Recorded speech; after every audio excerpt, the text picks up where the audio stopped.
What is up? And welcome to Defense Diaries. I am your host, Bob Mata, and I will soon be joined by my beautiful and brilliant co-host, Allie. And then I'll say, what's up, girl? Before we get into that, we've got our sponsor, Shopify. Got to pay some bills real quick. But look, when I started the podcast, I thought, all right, I'm going to write some episodes. I'll go record them, send them off to my producer. It'll be cool. I'll start a podcast. I soon figured out that what I would need to do to really make the thing take off is to create a brand. And I had no idea how to do that. So ultimately, I started doing some research. And I was kind of looking at companies that kind of seemed to come out of nowhere and really made a name for themselves very, very quickly. And what I soon discovered is that what all those companies had in common was Shopify. And it became clear to me that if you were in the business of starting a brand or selling goods that you make, Shopify is the way to do it. Because in terms of creating the easiest platform to use in terms of selling your goods, nobody does it better than Shopify. They're the number one checkout on the planet. And they've got Shop Pay, which boosts conversions up to 50%. And that means that when people are searching through your store, that they're not leaving things in the cart, that they're actually buying them. So if you're a creative out there, if you've got anything that you make or do or write, or say you create stickers, t-shirts, whatever it is that you do, and you've been contemplating starting a store, do it. Don't be afraid. Just try it. And if you want to upgrade your business to get the same checkout as, say, for instance, Wish Coffee, Magic Spoon cereal, Shopify is the place to do it. It's a pretty simple concept. So you'll get the same checkout that those companies use. So you can sign up for $1 a month for a trial period at shopify.com/DD. And that's all lowercase. All you do is you go to shopify.com/DD to upgrade your selling today. Don't be afraid. Take the chance. Make your own business and do it at shopify.com/DD. All right. We're done with the business. Do it. Do it. Do it. All right. Yeah, they always want those host reds in the beginning. I'm always like, you should do mid-roll. You should do mid-roll. Is Mandy joining us? Is she speaking? Not yet. She will be. Is Melanie still going? I don't know, babe. I haven't been paying attention. Well, she was on the screen downstairs. Your dad was flipping through stuff while I was preparing for this. So I think so. I don't know if it was live. I don't know. Oh, all right. I don't know if it was live either. All right. Well, hopefully she sends all of her people over here. I don't think that.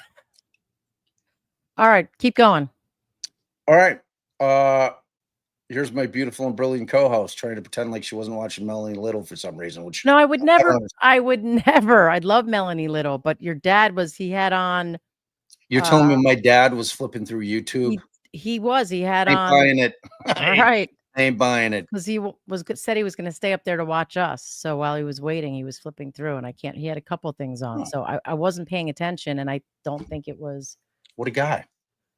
That's super sweet. So, all right.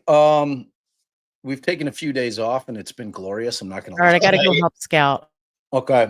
And there's been a lot going on post for, typically you get a verdict in a case, there's a buzz for a couple of days and then it fades away, right?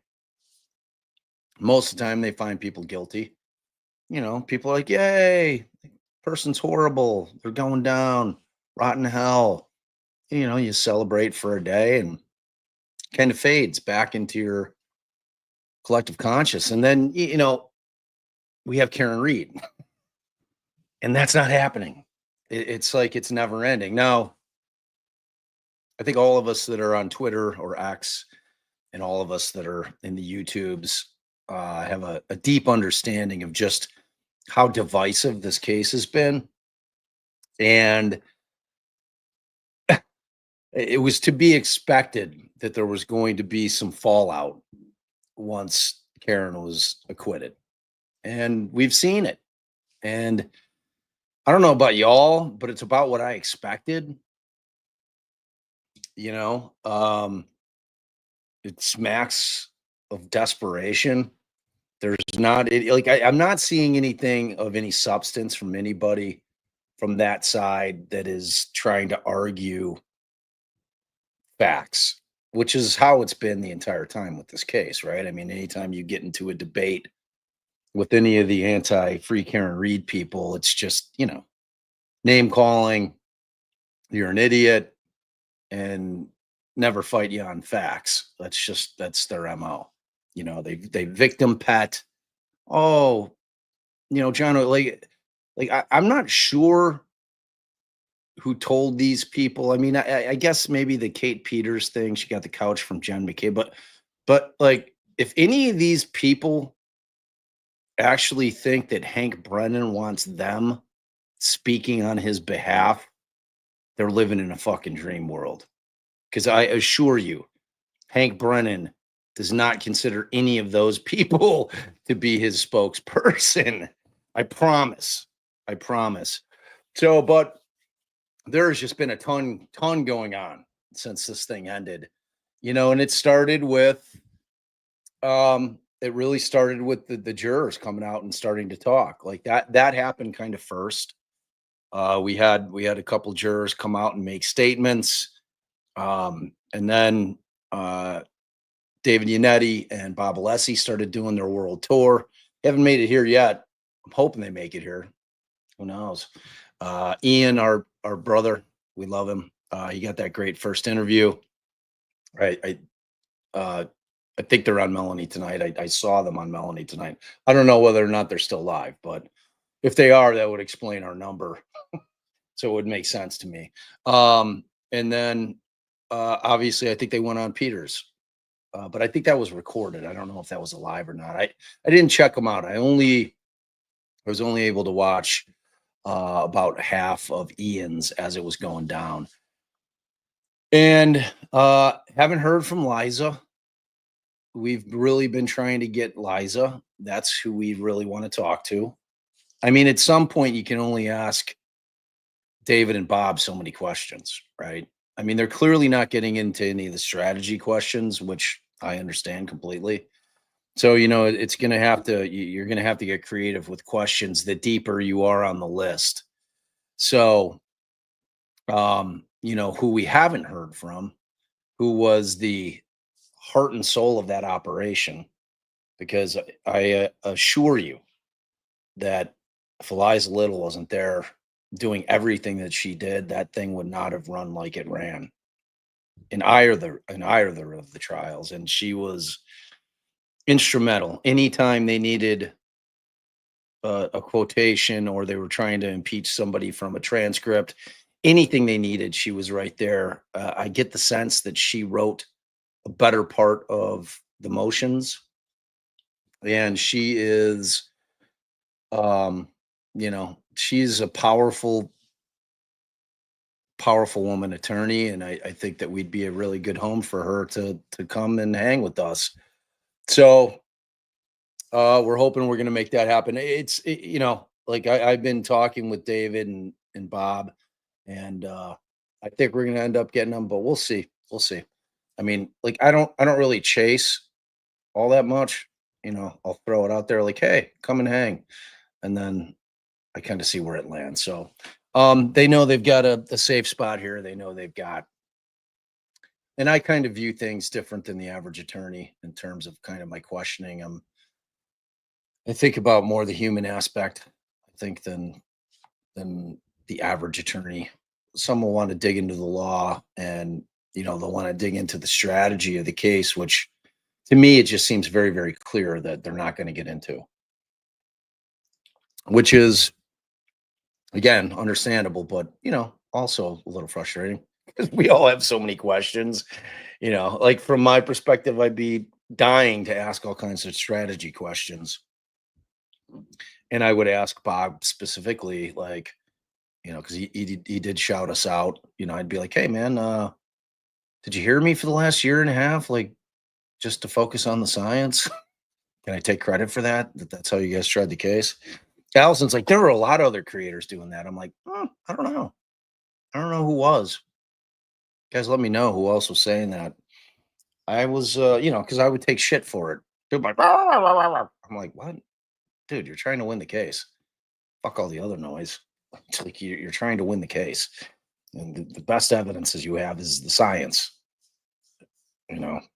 That's how you do it. And that's how they did it. And the result speaks for itself. So aside from that, the jurors coming forward, we had Hank Brennan give his statement, his written statement, which we're clearly going to go through tonight. And then Alan Jackson responded in kind, which that came down today. And it's exactly what I would have expected from Alan. I think he put the foot down, called bullshit, and so now we're in this thing where we've got these two guys kind of button heads via written statements. It's like David and Bob are extremely gracious for the most part in terms of their evaluations post trial of Hank's performance and some of the shit that he pulled, and there's things at play, I mean, the one thing that Alice and I were talking about earlier is like, I would not be surprised if we don't see Karen at all due to the fact that there's civil litigation that is pending and presumably will be filed in the near future.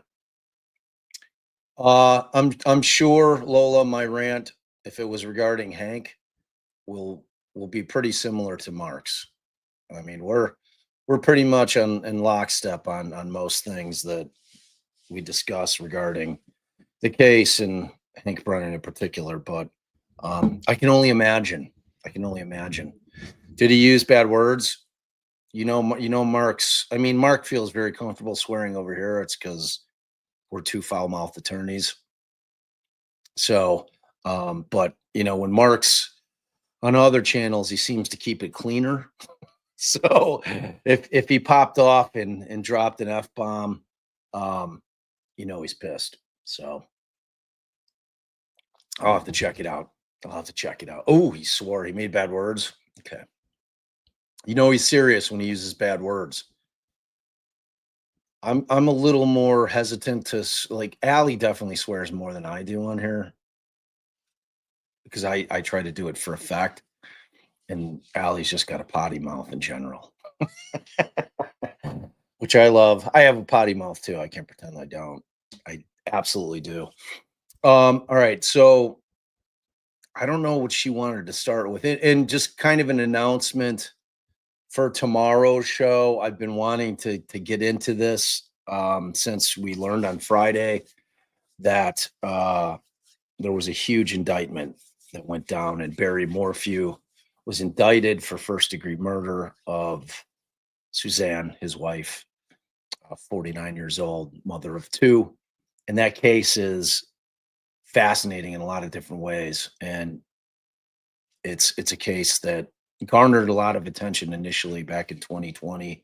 And if you know anything about the story, then obviously you know Barry made it up to the eve of trial, and the prosecutor ended up dropping the charges because they slow played discovery and turning discovery over, and that judge hammered him. Different judge now, but that judge hammered him and wasn't allowing the prosecution to put a lot of stuff.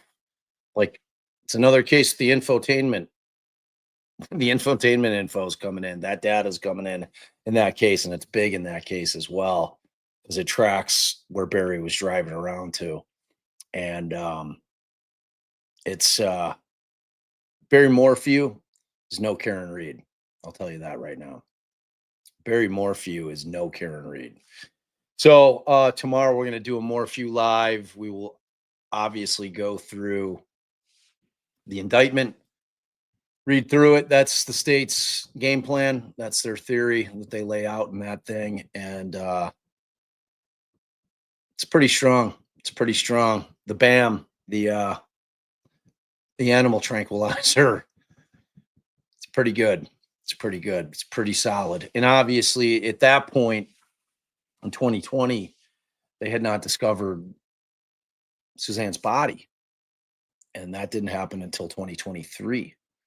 And they were able to do some testing, and they were able to find traces of all three of the ingredients, if you will, that make up the BAM, the tranquilizer, in Susan's bloodstream or in her bones or marrow. I don't know where they found it, but they found it.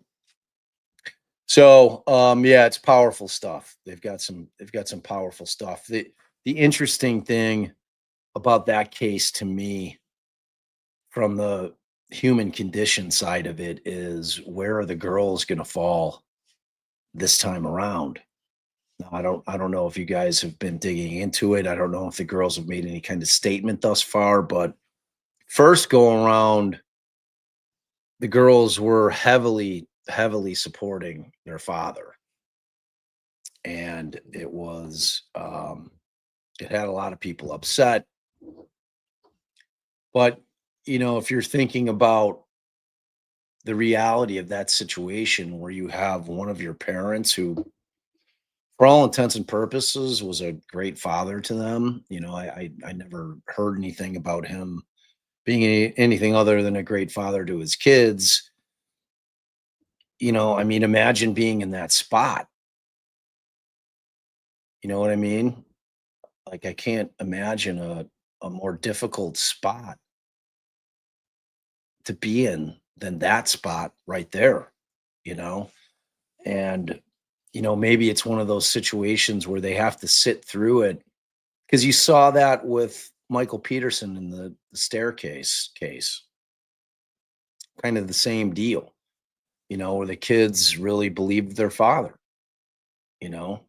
Um, but we'll see how that plays out. It's a tragic case. She's a beautiful woman, prime of her life, you know, and it's another one of those cases where you're like, just get a divorce, man. What's wrong with you? How warped do you have to be? Just get a divorce. It's simple. All right. So yeah, I'll let you guys know when we're gonna do that. I haven't decided if I'm gonna do that evening. We're running late tonight, frankly, because I had like softball since like 4. It was like from 4 until 8. It's been a long, hot day of softball. The owl in the Peterson case, it's not crazy. It's like, it's funny how people are more accepting of the owl theory in that case than they are of my concept of a coyote and Karen Reed. People get so upset about my coyote. They're like, it's like John Candy and Uncle Buck when he wears that hat and he's like, you know, the mere sight of this hat angers people. It's the same thing when I mention coyote in regards to the Karen Reed case.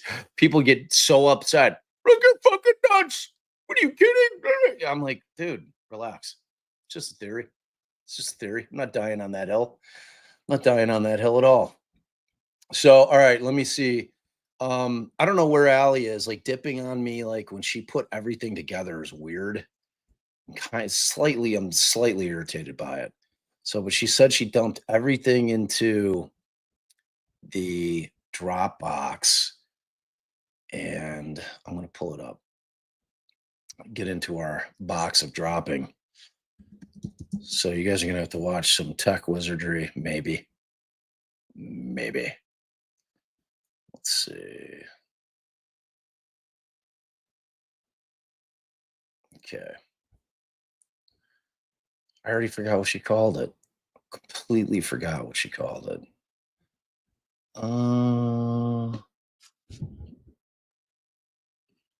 Yeah, I don't know. I have no idea what she called it. She told me, but it was like I was passing by and going to like wash my sweaty face.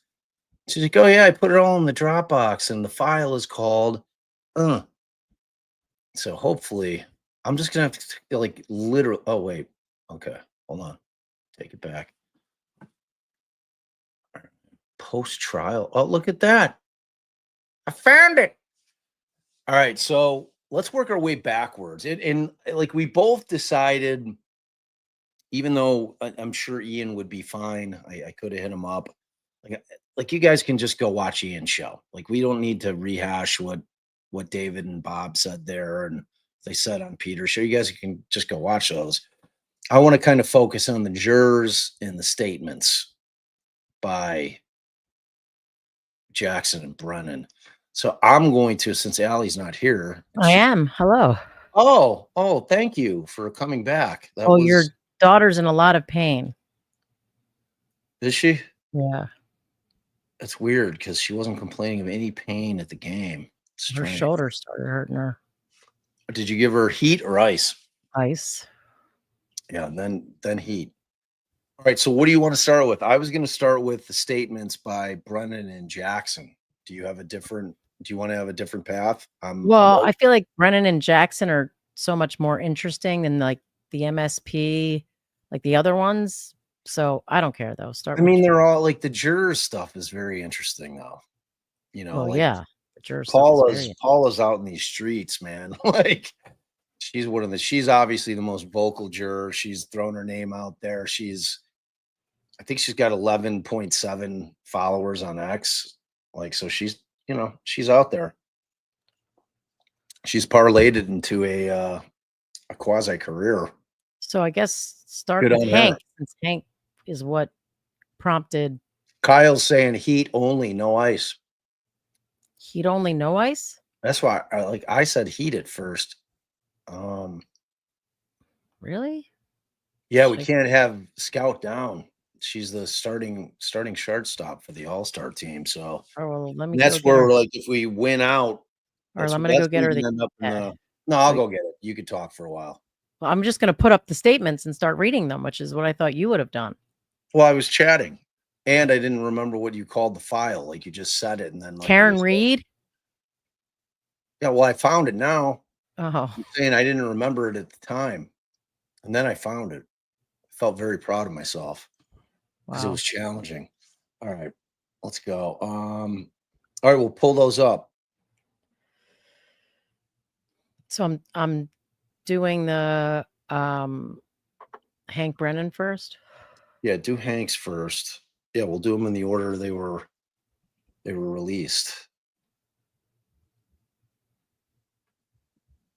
Okay, I'm closing that down.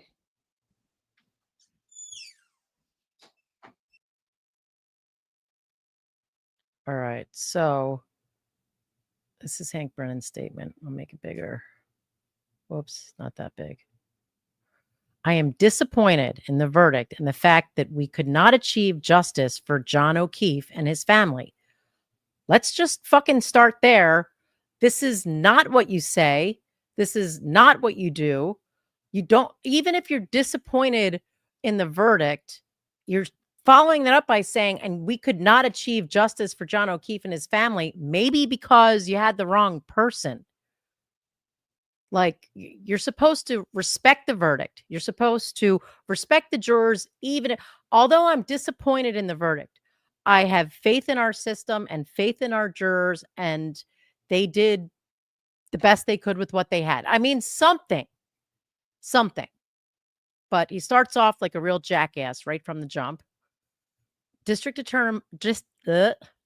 Attorney Michael Morrissey appointed me, giving me full discretion to independently assess the case and follow the evidence no matter where it led. Yeah, you tried to sell us that load of shit in the beginning. And it was clear that that was not the case because you did not follow anything. You didn't bring in anything. You literally just went the exact same route and didn't determine that there was any shenanigans that were worthy of like double looking at things. It's insane. Okay. So gave you full discretion. Okay. After an independent and thorough review of all the evidence, I conclude that the evidence led to one person and only one person. Well, a good thing 12 jurors said otherwise. Neither the closed federal investigation nor my independent review led me to identify any other possible suspects or person responsible for the death of John O'Keefe. Oh, now you're piggybacking onto the closed federal investigation. That's supposed to help you? That somehow helps the Commonwealth? Oh, the closed investigation wasn't even looking for other possible suspects. Do you think the rest of the public is stupid? Everyone with half a brain knows that that federal investigation was not reviewing possible suspects. They were investigating the police. And if the police were conducting a fair investigation, if the police were conducting a corrupt investigation, if they were playing games because there was another officer involved, they were not looking to solve, at least this is my understanding and what all of the evidence that came out of that investigation suggests to me that they were investigating the police. So him trying to throw in there neither the closed federal investigation nor my independent review, bullshit. Everyone's calling bullshit. Everyone, like all of you. Then he goes on. So the whole first paragraph is a giant slap in the face to the entire jury system, the justice system. Like, that is not what prosecutors do. I don't know. I mean, I have to go back and look, but I feel like the one in Richard Allen was pretty offensive, actually. That one was pretty offensive, and that was even after the jury had gotten it right, or they thought, in their opinions, for their side, it got it right, and they still came out with some horrible bullshit statement. But are you talking about McClelland or like the cops when they came out with their weird shit? I don't know. I just remembered there was total ridiculous bullshit, but and they got a conviction in that case. Right, that's what I'm saying. I didn't mean like they got it right, but in their own minds, they were giving a statement after they thought the jury got it right. So it wasn't an attack on the jurors. I've never seen a statement like this after a not guilty, but I'm not paying attention to all of them. But this one's no, this is not what prosecutors do, and I get that he's a defense attorney, but I mean he turned into fact finder there. He basically said that the jury got it wrong. I mean, he did say it. Yeah, there's one thing that we as attorneys, that all of us agree on, that is sacred. That when the jury comes back and renders a verdict, that's it. Right. Even after trial 1, we weren't saying that the jurors were, we were like, well, they took the time, they asked the questions, Yeah, I mean, I don't remember saying anything. They were split. I certainly wasn't. We did not attack the jurors in any way, shape, or form. Even though we were definitely surprised that.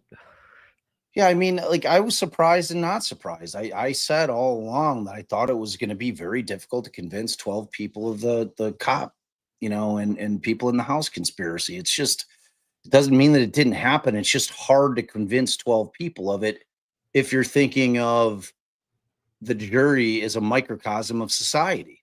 Right. I mean, and we can see, like, there's just certain people you'll never be able to fucking like get to buy into that concept. All right, let me go on.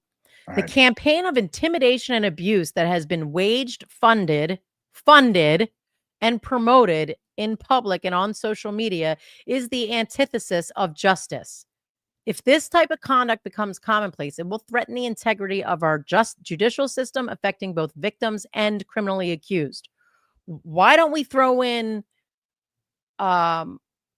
okay, so I agree with that if you're bulking it into involving the jurors, the non-state witnesses, and the defendant. Like, are we talking about everyone here? But no, because the next part says exactly who he's talking about.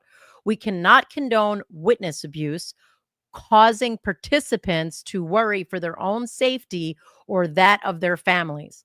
Can we condone like harassing any of the witnesses, the defendant? I mean, it's my hope that with the verdict, the witnesses and their families will be left alone. And Karen Reed and the defense witnesses, I don't know. The harassment of these innocent victims and family members is deplorable and should never happen again in a case in this Commonwealth. I don't know why he had to take the time to throw all that in. My heartfelt condolences to the O'Keefe family and faith that over the coming years, they will find peace and closure. I mean,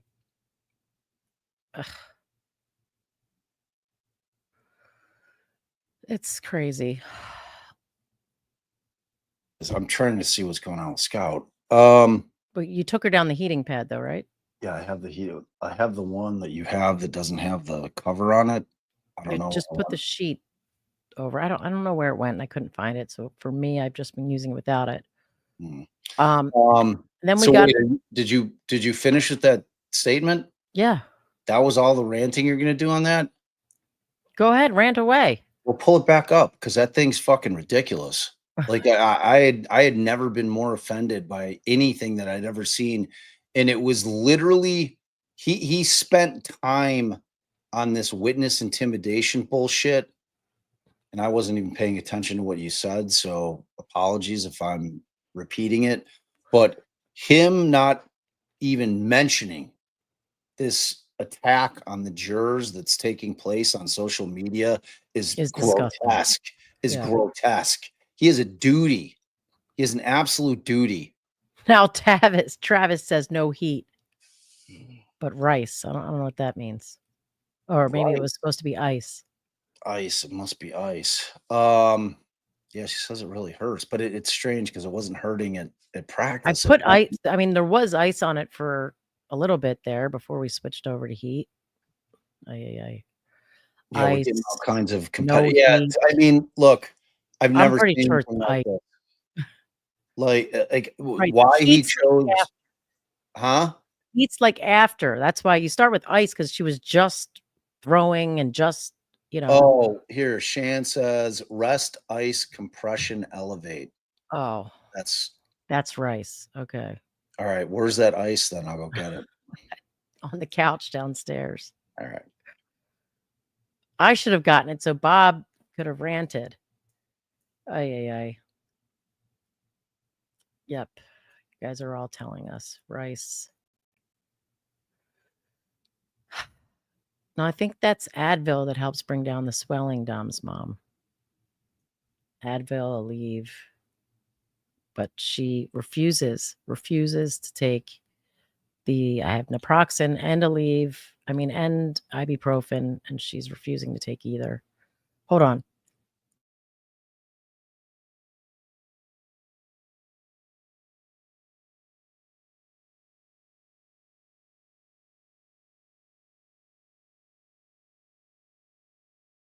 Whoops.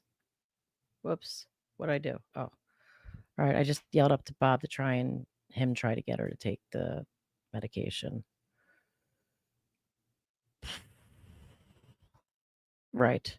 So, not speaking out, like taking his time to speak out about the witnesses when all this is going on with the jurors is an outrage. It's a fucking outrage. No, it's a little white bottle that says naproxen on it. Actually, there's a blue pill on the counter that I took out for her on the island. And the ibuprofen's in my room next to my bed. Either one. Sorry, guys. Sorry. But it's just shocking. It's shocking that he would take the time to roll in the witnesses when all that's going on with the jurors. And it's an outrage. The things that people have been saying to the jurors, like former FBI. It's like people who have a platform. It's sick. It's like, oh, I do not understand it. Harassing people, pointing out people's accents, attacking their nationality. It's like the grossest, most disgusting shit I've ever seen. And he doesn't take a moment to mention it, just goes into this whole diatribe about the witnesses and condoning witness abuse. It's crazy. But I'm going to go on to Alan Jackson's because Bob's not here. And let's see.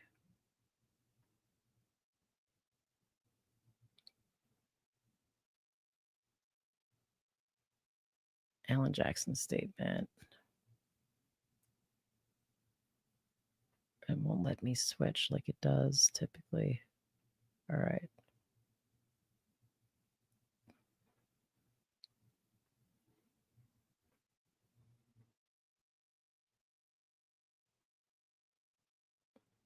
All right. Okay. So the jury has spoken, but the special prosecutor, Hank Brennan, in an egregious breach of prosecutorial ethics, has tried to publicly shame and discredit that very jury. Hell to the yeah. I mean, boom, coming right out. That is exactly what Hank was doing. It's disgraceful. For him to attempt to supplant his personal views for that of the jury is a desperate attempt to save face in the wake of an unanimous rejection of the prosecution's case. The rules of professional conduct are clear. A prosecutor should support the legitimacy of the justice system and promote public confidence in its operations. Openly attacking a jury's verdict because he disagrees with it undermines that centuries-old edict. Yes, yes. Mr. Brennan claims that his investigation was thorough. If that were true, the Commonwealth would have uncovered what we, the defense, uncovered: hidden exculpatory evidence, lies and perjury by the Commonwealth's own witnesses, cops covering for other cops, a biased and corrupt lead investigator with personal ties to the witnesses, and inculpatory and suspicious conduct by a myriad of witnesses. I'm sure he's saying it right, and I just, for some reason, don't like it. Conduct by myriad witnesses. The only job of an ethical prosecutor is to seek the truth in a just and fair manner. The Commonwealth fell wildly short, he used wildly, of that responsibility. Theirs was not an effort to find justice for John O'Keefe. Rather, it was a personal vendetta against Karen Reed by DA Michael Morrissey and his hand-picked prosecutors, and it all cost the people of Norfolk County millions. The fact is, Karen Reed is factually innocent, and this case never should have gone to trial in the first place. This case is a stark facts. This case is a stark reminder that there has been a complete breakdown in what is supposed to be our justice system. Those in power are more interested in protecting themselves than the citizens they're sworn to protect. The Commonwealth's defamatory public comments ring hollow to the very constituents they are supposed to serve. It is now crystal clear that disgraced DA Michael Morrissey has no interest in actually seeking justice for John O'Keefe by identifying and prosecuting the real killer or killers. The Commonwealth would rather simply condemn the jury and its fair and lawful verdict. Light of day. I must have was like, oh, What? I think that was supposed to be in a sentence where it said that evidence would have never seen the light of day. How did you get there? How did you get that in there?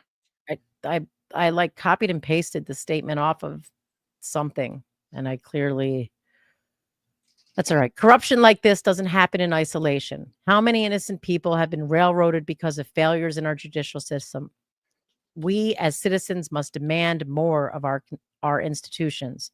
We are thankful for the jury's commitment to the truth and that they found their way to a just verdict. But make no mistake, if DA Morrissey had his way, the truth never would have come out in this case. It would have been lost somewhere in private and deleted conversations that would have never seen the light of day. So I don't know how that Yeah, happened. that was what it was. Corruption like this doesn't. Oh, and then I did it again. Corruption like this doesn't happen in isolation. How many innocent people have been railroaded because of failures in our judicial system? We as citizens must demand more of our institutions. Okay, I think I just stuck that in the wrong place, and that's how light of day was just there. But Yeah, I mean, I've got it here because I posted it early.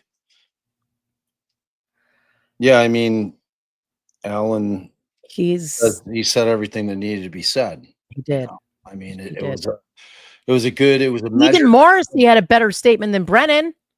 His was, what was it? The jury has spoken.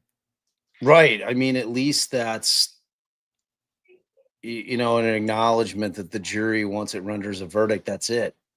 He said the jury has spoken and there will be, and then like his spokesperson said, there will be no statement from the DA or the office regarding Commonwealth v. Karen Reed.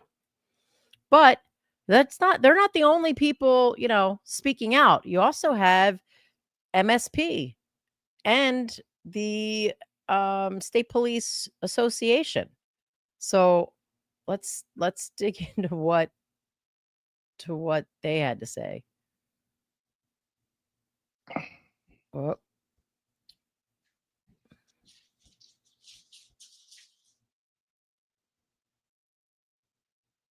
Or should we go to the McAlbert statement first? I'll just do MSP. Yeah, I mean, at some point, like the thing that just really pisses me off about Brennan's thing is that he's inciting these nutballs. Yeah, He's like he's he's riling them inciting. up. He is, and he's inciting them to keep like harassing the jurors, and it's like it's a scary thing. It's horrifying. And I By posted not You're on right, by not speaking out about it is him basically saying, condoning it. "Yeah, keep going. Yeah, Keep going, I because mean, I'm gonna speak out about something. I'm gonna speak out about witness intimidation, and I'm right. just going to pretend that I don't know about all this that's out there about jury Yeah, the harassment and intimidation." weaponization of that particular statute that they've used to silence or tried to silence Aiden is the exact same statute. There's a federal statute and there's also a statute in Mass, which I posted the other day. I tagged Paula, the juror, the most vocal juror. I'm like, look, like this, like there's a remedy for you. They literally have a statute. Some idiot was like, dude, totally win the jury. I'm like, no, dude, wrong. It's protects the jurors during and after. You can't come after jurors. I mean, if they don't do anything, like they're doxing these people. They're digging into their like families. It's just sick and desperate. Like, I don't understand it. Like, I don't understand what possesses people to go to those lengths. Like what do they think is going to happen here? Like they're trying to make shit up, in terms of Speaking of making shit up, well, I guess we'll get to it when we get to the juror stuff. So I'll just hold on. But Camilla, thanks for the 5 gifted memberships. We appreciate it. Kelly says she's been missing us. Love being here. Stephanie says if you did questions for Yannetti and Alessi from the live chat, that would be different. No one has done that yet. Yeah, we would have to do it not from the live chat, but from like maybe like a members questions submitted in advance, and then we incorporate them in. It's just too much from the live chat. But yeah, I mean, we are definitely trying to get Liza Little and either Yannetti and Alessi. So I don't know, but maybe that's just not going to happen. Dom's mom says justice is coming. I so feel for the girls. I think we must have been maybe circling back for her girls. For her girls. I don't know, you guys, what case you guys were talking about. Laura 4181, as a mom, it's heartbreaking to see supporters for dad, but I'm sure they have been controlled and gaslit, no fault of their own. Rest in peace to Suzanne. I mean, we don't know yet at that case. With what? Isn't that Suzanne, the one we were just? We don't know what. Is that Morphew? Morphew, yeah. We're doing a live on it tomorrow. I know. I'm just saying, like, I don't know. You don't know what? That the evidence is really strong against the dad. Did you not see the shit? Did she? What I want to know is, was there evidence that she was shot with a? Yes. Oh, on her body? Oh, correct. I didn't see that. Yes. That's what I was waiting to see. At first, I thought you were about to have our chat lose their fucking mind. Because when we started watching, I was like, "Wait a minute! Did they just make that up? There's no body." At first, I thought, "Oh my god!" I think you fell asleep at the end because, like, we rewatched that 48 hours that they did. Yeah, no, they found. All right, well, let's not get off sidetracked. So yeah, that'll be tomorrow. We'll get into it. Yeah, thanks, Decline. Take it back. They told us to. Ice 20 minutes on and off the first 2 hours. We appreciate that. I am tending to my little love bug. Okay. Right over here. So here's what the Massachusetts State Police had to say. The Massachusetts State Police extends its sincere condolences to the loved ones of Boston police officer John O'Keefe. The events in the last 3 years have challenged our department to thoroughly review our actions and take concrete steps to deliver advanced investigative training, ensure proper oversight, and enhance accountability. Okay, you're doing all that, huh? Under my direction,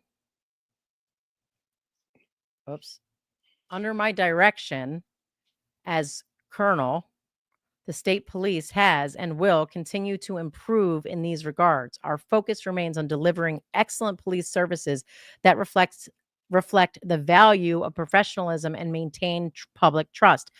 Then continue to investigate. How about them apples? Are you fucking kidding me? Here's what the problem is like this case is never getting solved.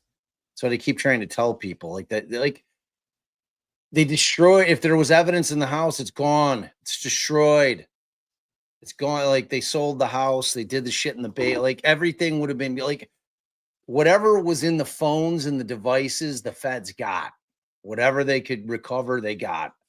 Like the feds have all the best tools. And, you know, whatever they were able to pull in, we'll never know. You know, people are like, when are they going to release the Fed investigation? I'm like, do you live in a fucking fantasy world? The feds don't release their shit. They don't give a shit about us, the public. They're like, they don't do that. That's not how the feds operate. They're on the super DL. That's how they operate. And they don't give a shit what we're saying and screaming about outside. They make their own decisions. No one bullies them into doing things. They do what they want to do, and if they closed it, they closed it. You know, and the fact of the matter is that MSP shit the bed. You know, it's like all the ire. If the anti-Karen, free Karen Reed people really gave a shit about John O'Keefe and his family, all of their ire would be pointed at the state police and Canton PD. Because they are the people that fuck this case up beyond all recognition. Right. This thing is FUBAR, no but. The Massachusetts State Police says that since Noble joined their department in October of 2024, he has implemented new training for members assigned in investigative roles. Okay, well, how is that a but to what I was saying? I was a facetious but. Like, but you know what? The state police claims that they have implemented new training. So, okay. That was like one of your moving ons. No, it was literally like felt like a moving on. Moving on. I'm just saying that the only parties to blame are the MSP and Canton PD. They fucked this entire case up. That's who everybody should be pissed off. That's who the O'Keefe should be suing is the government. But they've implemented new training. I for don't care. members assigned investigative roles. We I should could be care less. applauding them. Training includes courtroom testimony and new policies surrounding social media and personal phone use. Oh, wow. We're so now you've really won back our trust. Proctor was fired for his, and then additional trainings were added surrounding case management and reporting. Yeah, I would hope fucking so, as well as DNA process. I don't think that's true like it used to be. YBE. I just don't. What? I think that everyone worships cops. Nothing will fundamentally change. I'm hoping it's in the process of I fundamentally think eyes changing. have been opened that cops that are bad are really, really bad, and that the damage that they can do. Like I just like because like I don't hate all cops. I just don't. There's great cops out there. There's good people that do a really, really hard and dangerous job that I respect the hell out of. It's like when I am in the presence of a good cop, a guy who's got integrity or gal, whatever, you Like know, Barros? or like say Joe Jackalone, for instance, who, you know, was a detective for 20 years in the fucking real shit in New York City. I mean, Joe Jackalone's the kind of man that you want as a cop. He's ethical, he's principled, he gives a shit about justice. He's not out there acting like a fucking hard on, you Right. know, like power hungry suck bag. You know, it's like those are the cops I can't stand. Like you give a guy a gun and a badge who was already a jagoff, and then they turn into like an extra super powered jagoff, you know, and it's like that's not who we need as cops. That's not what our society needs. Those people are scary and they shouldn't have that much power. And you know, I mean, this is a perfect example. And you know, kind of I saw some posts online where people were saying, you know, kind of the way that the Commonwealth, it appears that the Commonwealth has put out this PR campaign, and it started with airing this ridiculous Proctor thing, which I still haven't watched, and I probably will never watch this interview on the night of the verdict. And then, you know, they have the McCabe's all sitting there and they do an interview. It seems like it was all orchestrated. So you have Proctor, you have McCabe's, then you have Hank Brennan statement drop, like kind of all in a row. And it's just it's a weird look, and it just reeks of desperation. Just does.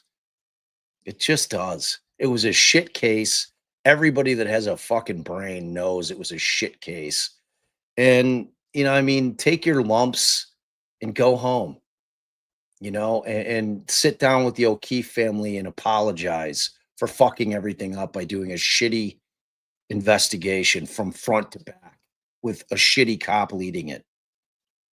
Well, You as know? bad as the Massachusetts State Police statement was, what is worse, and I don't know if you've seen this one yet, Bob, was what the I mean, that was just Massachusetts. This is the Massachusetts State Police Association. So it's like the unions, you know, speaking. Wait, that's not it. Is that it? Is it a video? No, here it is. Okay.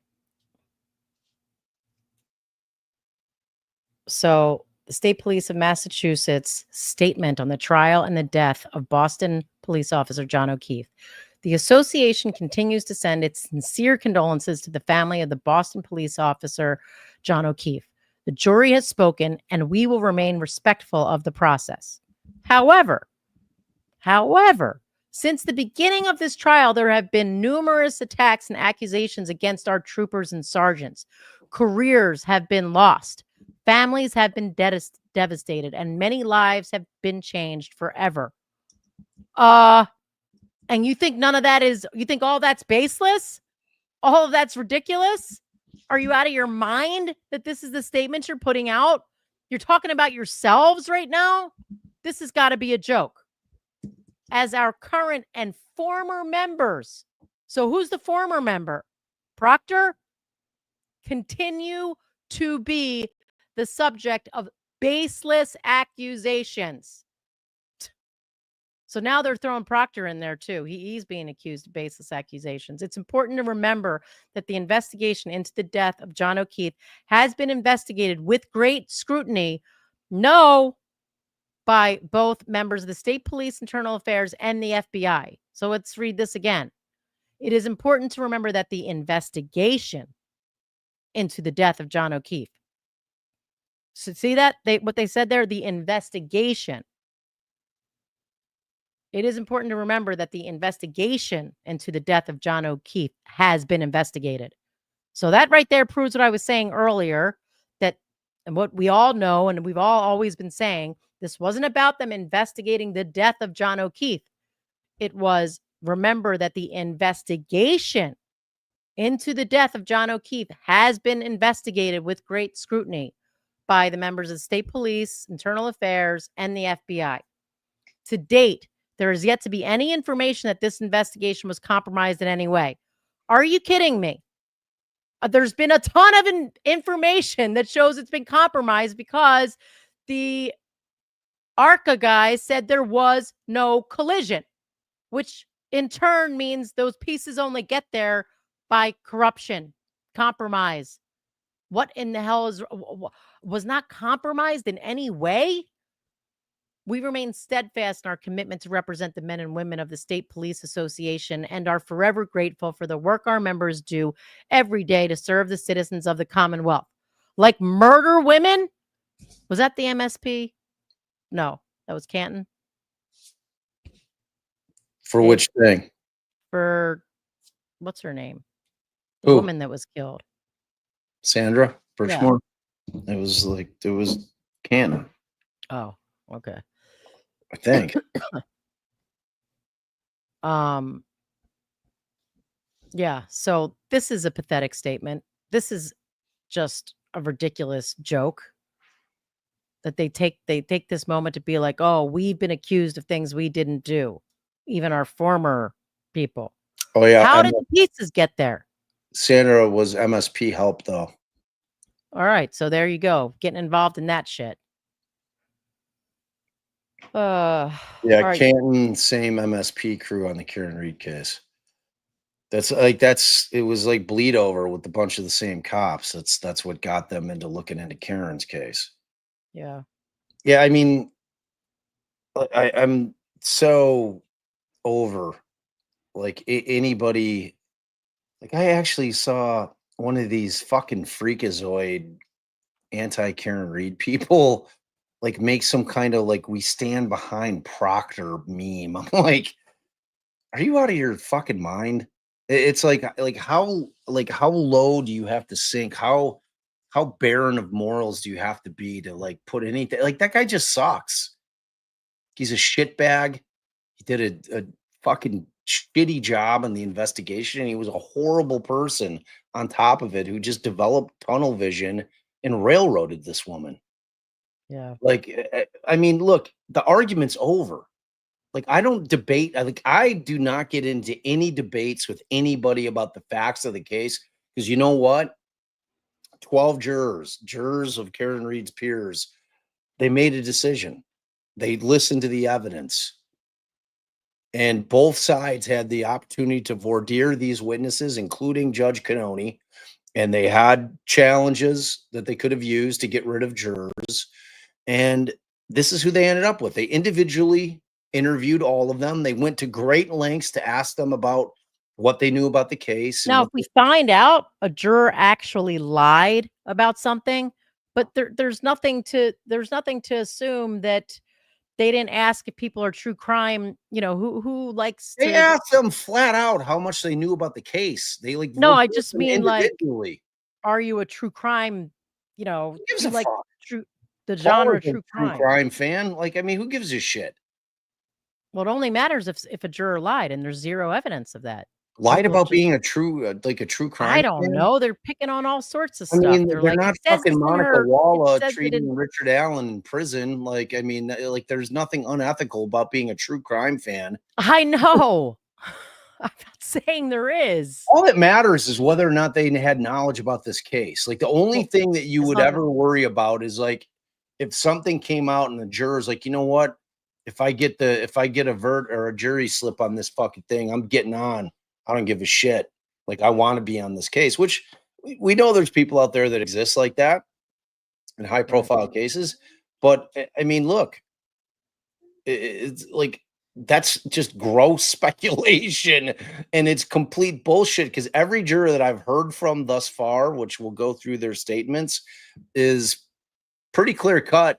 I mean, one of them was like, I went into the case thinking guilty, and I had my mind changed when I saw the evidence or Right. lack Well, we're thereof. about to get to the juror stuff. Alpha She-Wolf says Michael Easter said the FBI was present in court. Doesn't sound very closed, if that was the case. Freakazoid is actually such a deep cut insult that it's 1,000 to 10, perfectly fitting for these people. So here's the statement of the McAlberts. Today, our hearts are filled with John. Our hearts are with John and the entire O'Keefe family. They have suffered through so much and deserved better from our justice system. While we may have more to say in the future. Oh yeah, we know you did. Today we mourn with John's family and lament the cruel reality that this prosecution was infected by lies and conspiracy theories spread by Karen Reed, her defense team, and some in the media. The result is a devastating miscarriage of justice. Who wrote this? I don't believe any of them know what lament the cruel reality means. My guess. I mean, who wrote this? And I'm sorry to, just be addressing it like that, but Wait, why are you sorry? I don't know. I'm just saying, like, it's probably not the highest point to be made by what their statement I was. mean, I don't like. They already knew they were going to say more. While we may have more to say in the future. Oh, really? They mourn with John's family on the day of the verdict. John passed years ago. They're like, you don't mourn verdicts.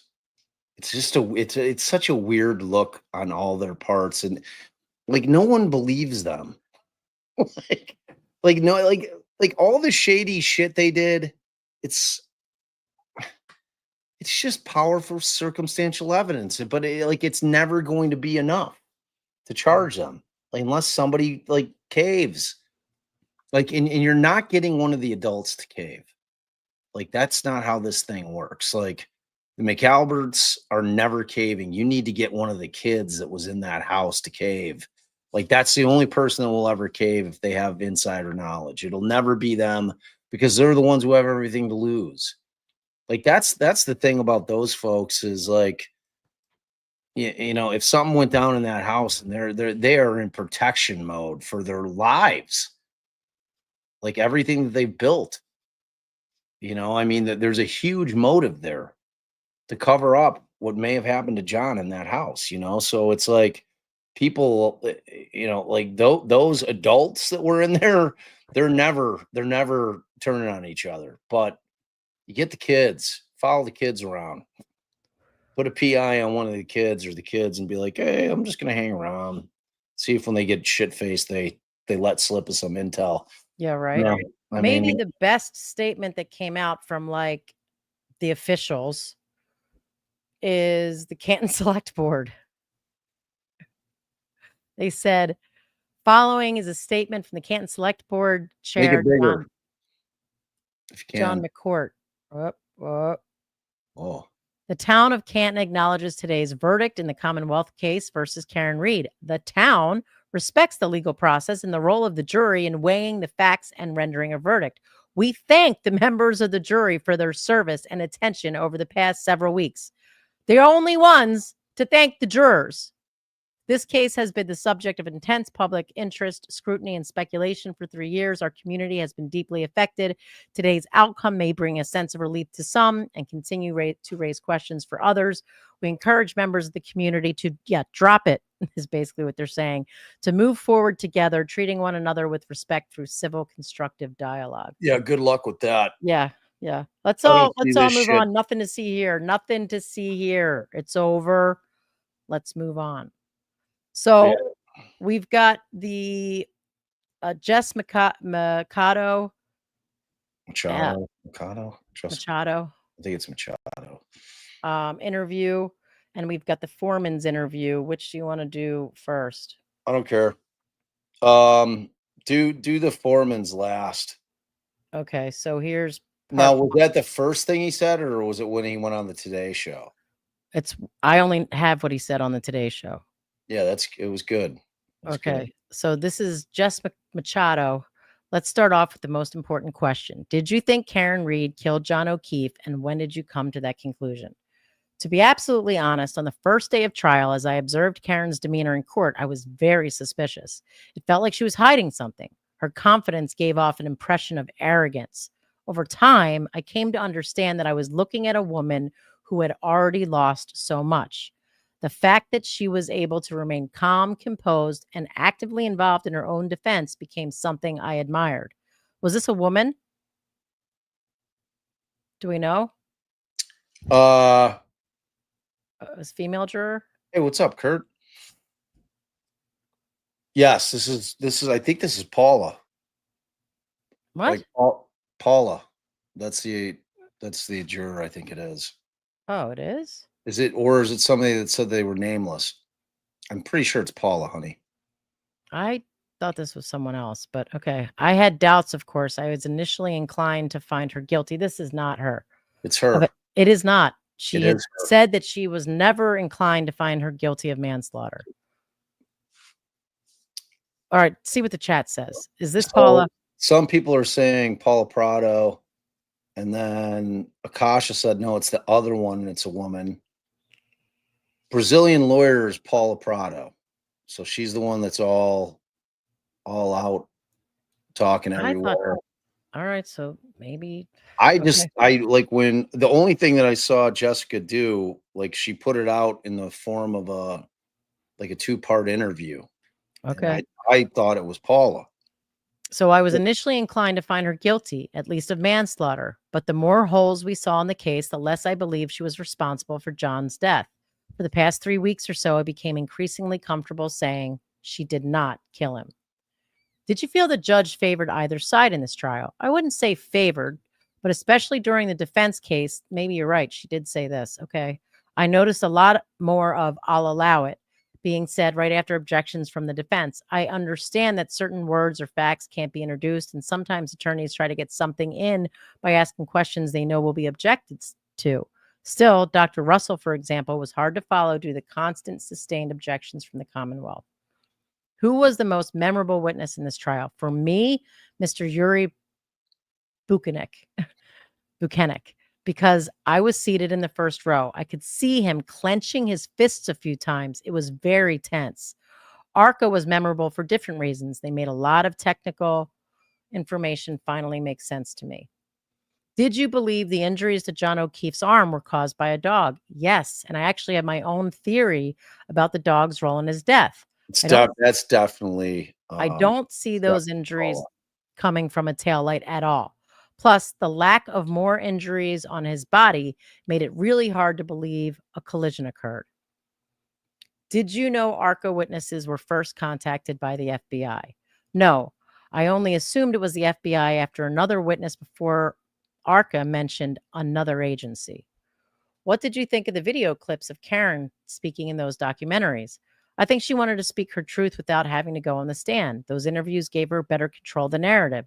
I also think it was a strategic move for her defense. Her alcohol use was an undeniable fact. It was better for her to address it herself. So they felt that was her being honest about her drinking. Did you feel like convicting Karen of the OUI was the right thing, or did you feel like you had to convict her of something? Absolutely not. The OUI was the only charge I strongly believe the Commonwealth proved. She said in several interviews, I was buzzed. I shouldn't have been driving. My alertness wasn't where it should have been. Once we determined that the videos were admissible, I couldn't ignore that charge. What witness did you trust the most? I trusted the forensic scientists from the Massachusetts State Police Lab, like Maureen Hartnett and Tess Chart. They worked with what they were given. I also believed Dr. La Posada and All right, now hold right there. So after this came out, Jessica posted this to Twitter. She said, I would like to address what some are calling an issue with the statement made by Juror 11, Paula Prado, in our first interview together. When Prado was asked what witnesses she trusted the most, she responded, quote, forensic scientists from the MSP lab like Maureen Hartnett and Tess Chart, end quote. Having followed both trial 1 and trial 2, I immediately knew Tess Chart was not a witness in the second trial. I paused when I read the response. Like many of you, my first thought was that she had followed the case prior to being selected as a juror. Ooh. I had to think very carefully about what to do next. I felt if I even asked Prado about this, it would compromise the integrity of the initial response. As someone who supports Karen Reed, I thought about eliminating the question from the interview to avoid any negative feedback. I also thought about it being a simple mistake, but again, even I was talking about wondering. it seemed wrong. Ultimately, I made the decision to publish the article with the responses exactly as they were given to me. My integrity as an independent journalist is paramount, and that felt right. I never mentioned it to Prado. Today, unsolicited, she texted me asking if I wanted her to correct the statement. In her text to me, she offered this explanation. Unfortunately, and this is a quote, I wasn't able to memorize 30 plus names.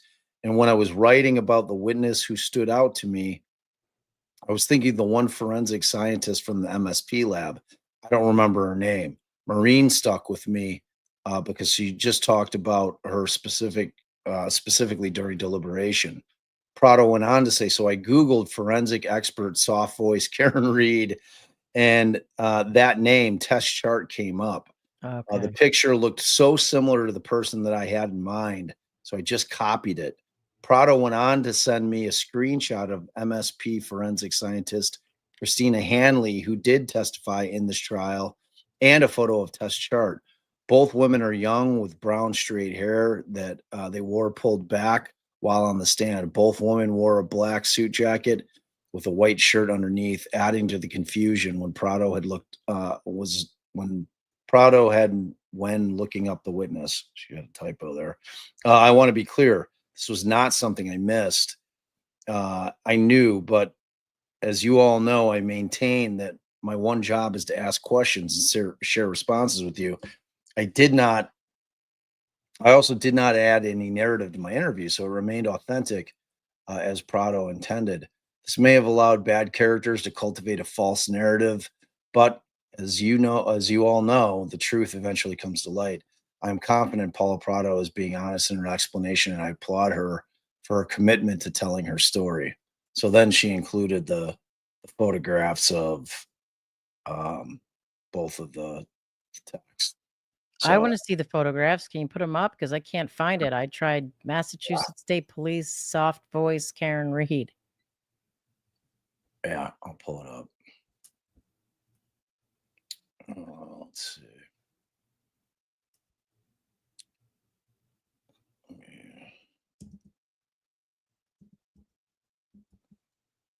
Okay. I was down a few here.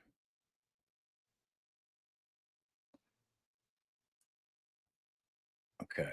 All right. So this is the full. All right. Let me hear this dude. Oh, Did are you Scout what? fall asleep? I think so. She was in a lot of pain. I know. It's weird. Like she didn't have, it wasn't something that happened on the field. It developed when she got home. Okay. So this is it. So there's the statement, and these are the pictures. Oh. Yeah, those are very similar. Yeah. All right, I buy it. At first I was like, oh shit. Because I watched some of Turtle Boy's interview, Aiden's interview, and she definitely said she didn't follow anything from the first trial. So, and she Yeah. hadn't seen anything from the first trial. Still. Nah, she's too out there. Like Yeah. she's out in these streets, like and she's like parrying all the blows that are coming at her. There's no way she's full of shit. not a chance. If you knew all about this case, like you're not out in these streets like that. You know what I Alright. mean? Yeah, You're kind of laying low. You're like, shit, man. I don't want. right. I'm gonna wait a hot minute. Like I'll write a tell-all book at some point, some shit like All that. right, But she went on to say they worked with what they were given. I also believe Dr. La Posada and Isaac Wolf were extremely knowledgeable and stated their findings truthfully. All right, what witness did you trust the least? Surprise, surprise, Officer Kelly Dever. Her behavior in court made me question whether it's safe for someone who acts like that to be carrying a gun among civilians. Yeah, right? Question: how hard was it for you to be part of this jury for so long? How were you able to do it every day? I have 4 young children under my care, and I work from home on a contract basis. I don't have a large workload because I'm their primary caregiver. It was fairly easy to manage their care with my husband and my extended family. I asked my father to help out as well. He came from Brazil to spend time with us. Having this part taken care of, I was actually very happy to be part of the process. Did not mind leave the house every day to help the judge, as my kids would say. Once I got into the routine of going to the courthouse every day, I honestly felt like I was reliving my old life as an attorney before I had kids. It made me think seriously about studying and learning more about American law, maybe even working in the legal field again. It wasn't a burden at all, except for deliberation day, when I felt extremely stressed and overwhelmed by the weight of our responsibility. What is something you would want everyone to know about this case or trial? I think I'd want to speak directly to the O'Keefe family. I was a juror. I was the juror who left the courtroom in tears, and it wasn't because justice had been served for Karen Reed, though I was happy for her and her family. I cried for Mrs. O'Keefe, Paul, and everyone in John's family. They did not get the justice they deserved. I understand they may not want to hear from any of us, but I want to make it clear that our duty was only to determine whether there was reasonable doubt. If there's any chance that Karen Reed was responsible for John's death, then the blame lies with the sloppy investigation that made it impossible to connect her to his tragic passing. thank you. We didn't fail the O'Keefes. The Commonwealth did. The Thank police you. did. Thank you. I got chills. Personally, I believe she's 100% innocent, but even for those jurors who still had doubts, none of us could say beyond a reasonable doubt that she did it. To Karen Reed supporters and advocates, please keep pressuring the DA, keep standing against corruption, and above all, I hope we can still achieve justice for John O'Keefe. And then there's a I part. mean, man, that's exactly who you want as jurors. Like everybody that I've heard from has been like super forthright in terms of what they did back there, where they may have been initially, and you know what turned it for them. It's like I love hearing from jurors. Like we talk about it all the time. Anytime after a case, we always always want to hear from jurors. So this is the follow up, right? This is like Yep. part 2. Everyone is asking, what exactly is your theory about the dog? Let's really reinforce the word theory here. It's not a theory of a regular citizen, someone who was not paid to investigate, test, or write a report. Based on what I had access to, testimony reports and witness statements, I came to a possible suggestion of events. From my understanding, one of John's shoes was actually found outside, and that specific piece of evidence was properly bagged with a date and time. I believe it was found on the 29th around 6 p.m. Based on Dr. La Posada's finding, Dr. Scorty Bellows' autopsy, and Dr. Wolf's testimony, the head injury was caused by John falling backward, and there was no evidence to prove a vehicular collision. These same professionals also disagreed about the arm injuries. Could they be caused by plastic debris, an animal, or even road rash, as one juror suggested? My thought process was, I need to account for the sneaker found outside, the glass on his face, and Karen wondering if she hit him. As for the dog, no one saw it. It didn't bark with all the movement outside. Thank you. It didn't react when Jen McCabe entered the house that morning. Thank you. So where was the dog at 6 a.m. during a blizzard? And why was it missing without its owner? Putting everything together, here's a reasonable chain of events I imagined. 1, John got out of the car, possibly under the influence, maybe after an argument. 2, either he jumps out of the way when Karen backs up, dropping the glass, or she clips him slightly, leaving tiny debris in his clothes. Some was found under his hoodie. Either way, he falls and loses one of his sneakers. It's also possible he simply slipped on the icy lawn while walking. Oh, She my clips him. She clips him is one of the possibilities here. yeah, that was one of the things that the mouth breathers were all kind of latching on to. Well, she's giving all the possible ones. You got to prove it beyond a reasonable doubt. Right. So Karen leaves. Including the old slipped on the icy lawn while walking. Karen leaves. John enters the house using the garage door. Phone accuracy drops once you're indoors or in bad weather. Phone activity ends. Since no one saw either him or the dog, I believe they were in the garage or the basement. 4, it's common for groups of men to hang out in garages, maybe to grab a drink, chat, or show something off. Brian Higgins had asked to talk to John earlier and had texted him that night. Perhaps this was his chance to talk. Maybe things got heated. Brian Albert stepped in, and the dog, protected by nature, jumped in to defend its owner. A natural reaction would be for John to shield his face, which could help explain scratches or bites on his arm. The head injury could have come from a physical altercation or even from the dog trying to intervene. Again, this is just a theory. It doesn't have to be proven or even make sense to anyone but me. But the theory presented by the prosecution, that needed to make sense beyond a reasonable doubt, and it didn't. Mm-hmm. 2, what was the first? So I'd like to know, what do people think about that? What do they think about her having as in her theory one of the possibilities that she clipped him? What's our chat saying? Ida says, or Ida says, please don't pronounce Deaver correct Etta. I would ever. say Etta. Etta, right. I said it incorrectly that time. Deaver. You said Ida and then Dever. Deaver. She wants us to say Deaver, not Dever. Oh. Never say correctly. So she's just out there screaming. I can't even remember what the proper pronunciation was. So was it Dever or Dever? It's Dever, right? It's Dever, like Denver. Here's the real thing. I don't give a shit how you pronounce her name. How about them apples? Don't care. So next time we'll hear about her is her getting shit canned because her entire job rested upon her testimony in court that day. She shit the bed as far as the Commonwealth's concerned. Yeah, I agree. I mean, it's still, she's putting out all the possibilities, and you've got to prove one beyond a reasonable doubt. So, yeah.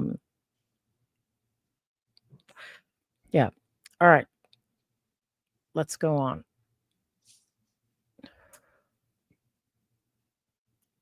Okay. Seems like was that the end of it? My thought process. Oh, no. As for the dog, no one saw it. It didn't bark with all the movement outside, and it didn't react. I read all this. Oh. You moved back up somehow. Yeah. Oh. Oh. Okay. Oh. What was the first thing you Googled about after the verdict? Sue O'Connell. She was the only journalist I knew by name at the time. I downloaded X and started following everyone I recognized from court, lawyers, journalists, and pages related to the Free Karen Read movement. What did you think about the Commonwealth not calling Michael Proctor or Brian Higgins to testify? I understood why they didn't call Proctor. I had a bunch of question marks around his name. During the trial, we heard he lost his job. Not knowing the full extent of his conduct, I felt calling him wasn't necessary. His text had already damaged his credibility. But not calling Higgins, that was a huge red flag. If the theory is that Karen had a motive because of an affair, then the alleged affair partner should have been questioned, especially since she appeared to be ignoring him that night. Oh. Did one particular juror take the lead during deliberations? Was there a juror who sat back and didn't say much? Aside from the foreperson who did an excellent job, Juror 18 was especially proactive. She kept us organized, created posters to help visualize our findings and help keep us on track. I didn't expect her to be so involved, but no one sat back. Everyone had a voice and the chance to ask questions, share doubts, and disagree freely. 5, you gave your name and photo to be published with our first interview, almost with pride. Why? I felt truly bad for the O'Keefe family. I chose 3 journalists to speak with: you, Sue O'Connell, and Aiden. Actually, I messaged Aiden just to offer help on future cases or causes related to corruption. I didn't know he did interviews on his YouTube channel. I picked you and Sue because your reporting was the most accurate and fair of what happened during the trial. I hope that by speaking through you, my words would reach the O'Keefe family more clearly. I know they probably hate me now, but I still pray they'll someday understand what I saw, that this was a tragedy. There was not enough evidence to prove Karen Reed caused it. All the other media outlets just showed up at my door without warning. I have nothing to hide, Jess. That's why I shared my name and photo. The only precaution I took was removing my last name from my ex handle to protect my family, which didn't work. And no, I didn't edit the photo I sent you. It was from earlier this year before the trial when I was 25 pounds lighter. Over the past 2 months, I've gained 12 pounds. I didn't go public to show off or become a target for racist attacks. I definitely didn't do it for fame or money. If anything, I'm more broke than before. I wasn't paid for any interview, and I lost the only 3 contracts I had in Brazil. Rough. What is your opinion of Jennifer McCabe? I don't blame Jen. I don't believe Jen was directly involved in John's death. But if he died inside that house, she was part of a small group of people who likely tried to cover it up. To be clear, that's just my personal assumption based solely on her testimony, timeline, group chats, and interactions with the FBI. If she were on trial instead of Karen, I couldn't give a guilty verdict either because I would still have reasonable doubt. Is there anything you've learned since the verdict you wish you knew before? Nothing that would have changed my verdict, but if I had known Chloe was rehomed immediately after the incident, it might have helped me reach not guilty even faster. Did you or any other juror find the verdict slip confusing? Did it matter when it was changed? Yes, especially charge 2. We weren't sure whether finding her guilty of a lesser offense under manslaughter umbrella meant we were also finding her guilty of the main charge. Did you believe there was a Google search by Jennifer McCabe at 2:27 asking how long to die in the cold? No. That part was well explained by Dr. Whiffen. The timestamp made sense and seemed reasonable. What did you get for lunch every day? I'm about to start a movement for better juror lunches. The court officers were incredibly kind and flexible. We had 2 vendor options. Both offered sandwich and salads. The salads were hit or miss. The sandwiches were okay, but it was so repetitive. We were all tired of eating the same thing over and over. Still, we survived, and despite everything, it was a unique and fascinating experience. Indeed. And thank you for your service. Such Yeah. an important, if not the most important civic duty that we have as citizens is being a juror. And we say it all the time. Like I have never felt any time in any jury trial, and that includes cases that we've lost, that the jury wasn't fully engaged in the process. Like I've never felt like, wow, they just mailed it in. You know what I I think mean? that happened in Garcia. Nebraska, but, Well, it was a hard case. it was a tough case. It was a tough case. I mean, there was the Google searches in that were the death knell. I If don't. they were legitimate, they were on a Word document. I know. All right. Well, despite the look on my face, you're still talking. Says, I'm late. Bab. When Alessi mentioned defense diaries during Runkle's interview, did you tinkle? I heard about it secondhand. I had dipped by the time that came out, and then Allie, where was I? I was somewhere. You're like, oh, they shouted us out. I'm like, You were who? on Court TV. Oh, that's right. I had Court TV, so I was on the same night that John Jackson was on with Vinny, where he lost his shit on Vinny. And it's like, you should feel empathy for the O'Keefe family. Like they're not the villains here.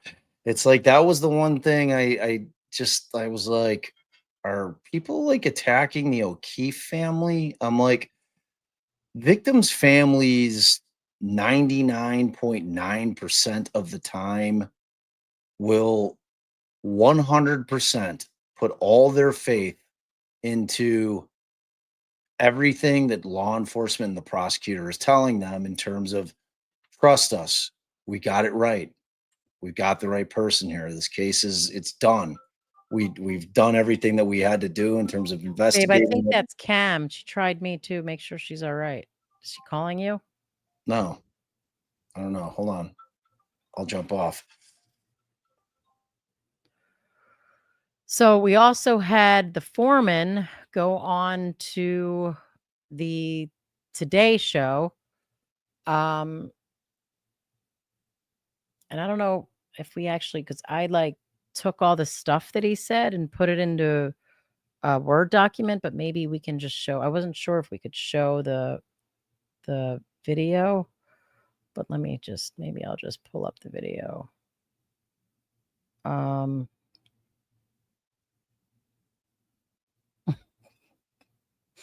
Text from Cameron.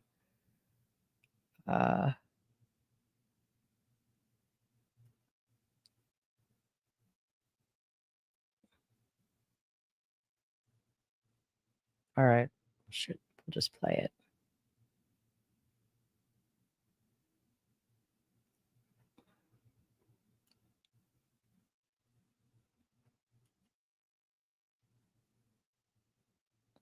Explain, take us into this jury room and how the jury came to the conclusion it did.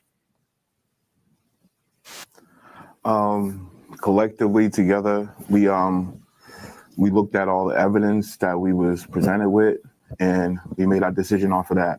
We didn't, at first, some had their own personal opinions on what the case should be or whatever, and was trying to go down like a personal feelings and stuff like that. And we had to stick to what evidence we had in front of us and pause it right there and go with that. Right from the get. I love this guy. Like, I watched this earlier. I like, as soon as he's talking about rejecting the emotion. Right. So that's what he's talking about there, that Hank tried to, and it's what Ian and I were talking about, you know, and it's a move. I mean, prosecutors always use the trying to wring the pathos out of a situation, you know, by really focusing on, you know, the victim, especially in cases where you have, you know, children that have befallen horrible things. It's like prosecution will just focus in on that and really try to have that tip the scales in their favor. And it's bullshit. I mean, it's not the way this thing is supposed to work. You have to put that aside. You know, the law is a cold factual analysis, and that it has no room for Emotion. any kind of emotion in it. And so I immediately was like, wow. It's like I like all the talk about like, oh, the foreperson was moved into place, and you know, like, Right. okay. And speaking of which, because everyone was saying he's the guy that didn't take any notes. And I remember us talking about it when people said that originally, like, well, he could just be the type of person who would be distracted by taking notes. And Paula on Aiden's show tonight, was that tonight? No, whenever that was, said that he had a really great memory. Like his memory was better than all their notebooks. Yeah. And you know, he just, like, I had posted on X today. I'm like, I like whatever it was, whether it was just dumb luck or, you know, Bev had this thing worked out that she was going to make him her, No, whatever the case we may be. found out, Bob, we found out he was not moved into seat 1. He was always in I don't seat care, is my point. Like, I and could she care always less. picks seat 1. Whatever the situation was, this is the perfect guy to be the foreperson. That was it. Like, I mean, he's this whole interview, it's like 6 minutes and it's glorious. All right, let's go. It was more or less just trying to figure out that part. And it took us a couple of days to really get the gears going. But when we did, it was smooth trails after that. Sir, to that point, the evidence, was there a singular piece of evidence that seemed to move the majority of the jurors in the room, or were there multiple pieces? It just was, it was the whole case altogether, all the pieces, testimony, witnesses, and it just a lot together. And people had questions. We used the evidence to answer their questions, and we didn't try to go down these rabbit holes where we're just getting lost in what all these other things that was thrown at us in court or whatever. And we just had to walk down. Pause it right there. Figure it. See, like, if you get into, like, to me, had the defense elected to go the third party culprit route again, It would have been rabbit would have holes. been all day. it would have rabbit holed the shit out of it, and it would have ended in a hung verdict. I guarantee you, or hung jury. It's like I have zero doubt about that. They played this one so well and so right. They took the right approach to it. Yeah. Yep. Out through the evidence. Sir, I asked one of your other fellow jurors this question. It's a very fine distinction. In your opinion, is Karen Reed innocent? She didn't do this? Or is it just that the prosecutors did not put on enough evidence to convict? Karen Reed is innocent, and she didn't do this crime.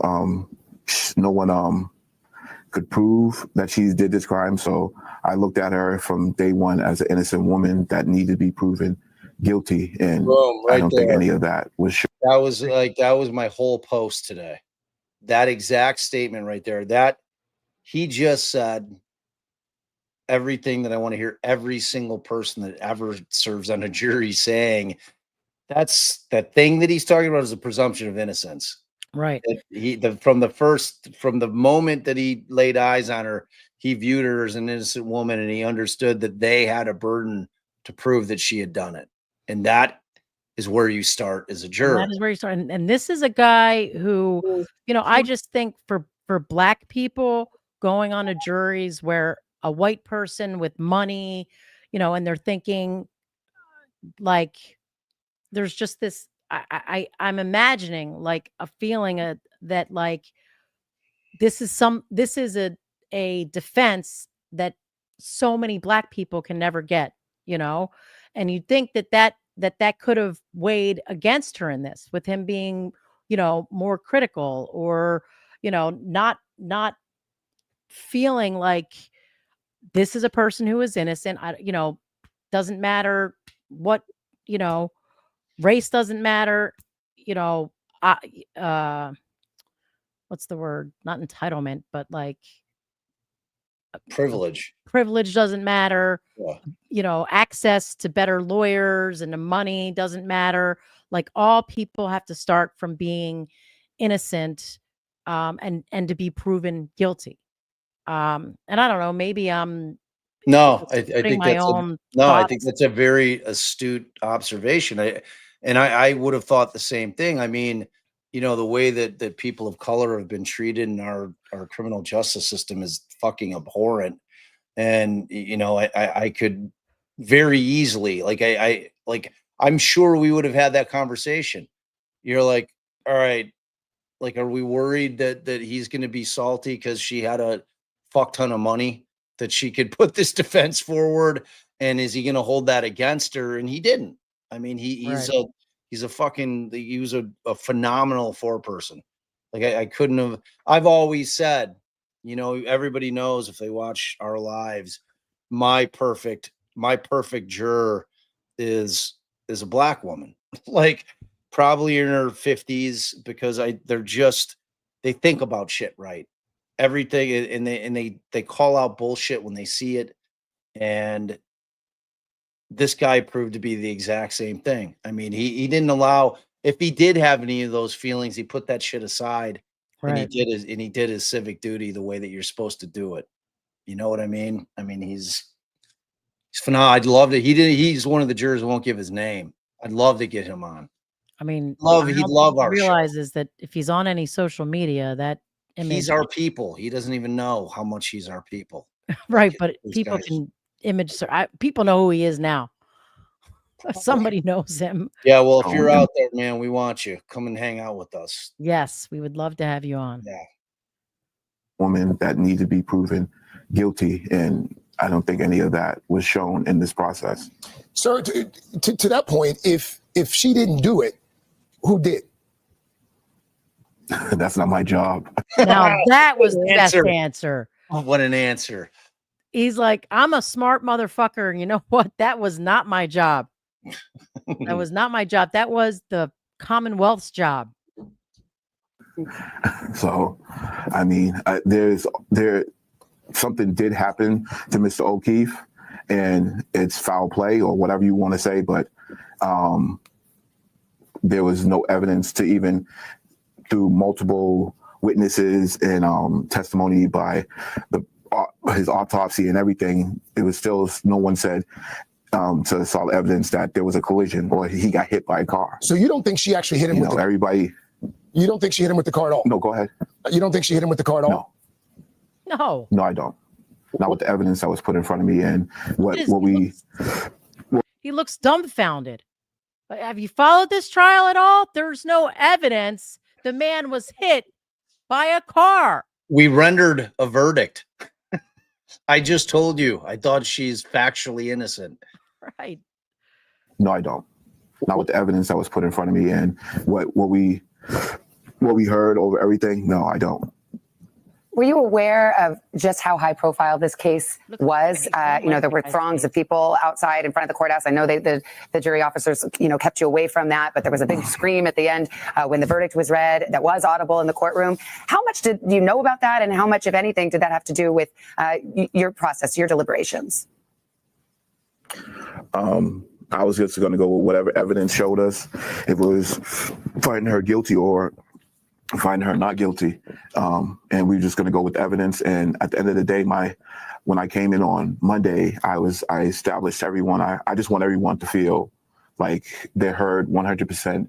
Their thoughts, their process is being heard also in that process. And everyone felt at the end of the deliberations that everyone felt good about the decision that we all collectively came together with. So in the end, there is still a mother who lost her son, Officer O'Keefe. What do you think justice would look like for the O'Keefe family? Someone looking into it further, but looking into it further with the evidence that you already have, and then you finally find a possible person. He nails this so hard. There's going to be the same complications of all this other stipulations of the evidence and everything else to go along with it. So it's just hard. And to put a mother through that and a father and a brother and a whole family through that again it's a lot. Even me being there for 8 weeks and 9 and just sitting and watching the videos and seeing the tape and everything, it's a lot to see your loved one go through that. So yeah. It's a lot for the jurors as well. It's a community service that people as citizens are asked to do. And as a foreman in particular, no one gives you a manual and tells you how to deliberate. So thank you for your service. Thank you for being here, Mr. Foreman. We appreciate it. I mean, that was a great interview. It's as good as you get. It's as good as you get. I saw some ignorant fucks on Twitter, like, the guy wouldn't answer a question straight. I'm like, what are you talking about? Like, did we watch the same shit? Yeah, right. I just can't stand people that aren't in like intellectually honest. It's like, why would anybody be so dug into anything that they're just willing to say anything in order to try to bolster their claims, which are just ridiculous. Yeah, Twitter really is a cesspool, but I just love it.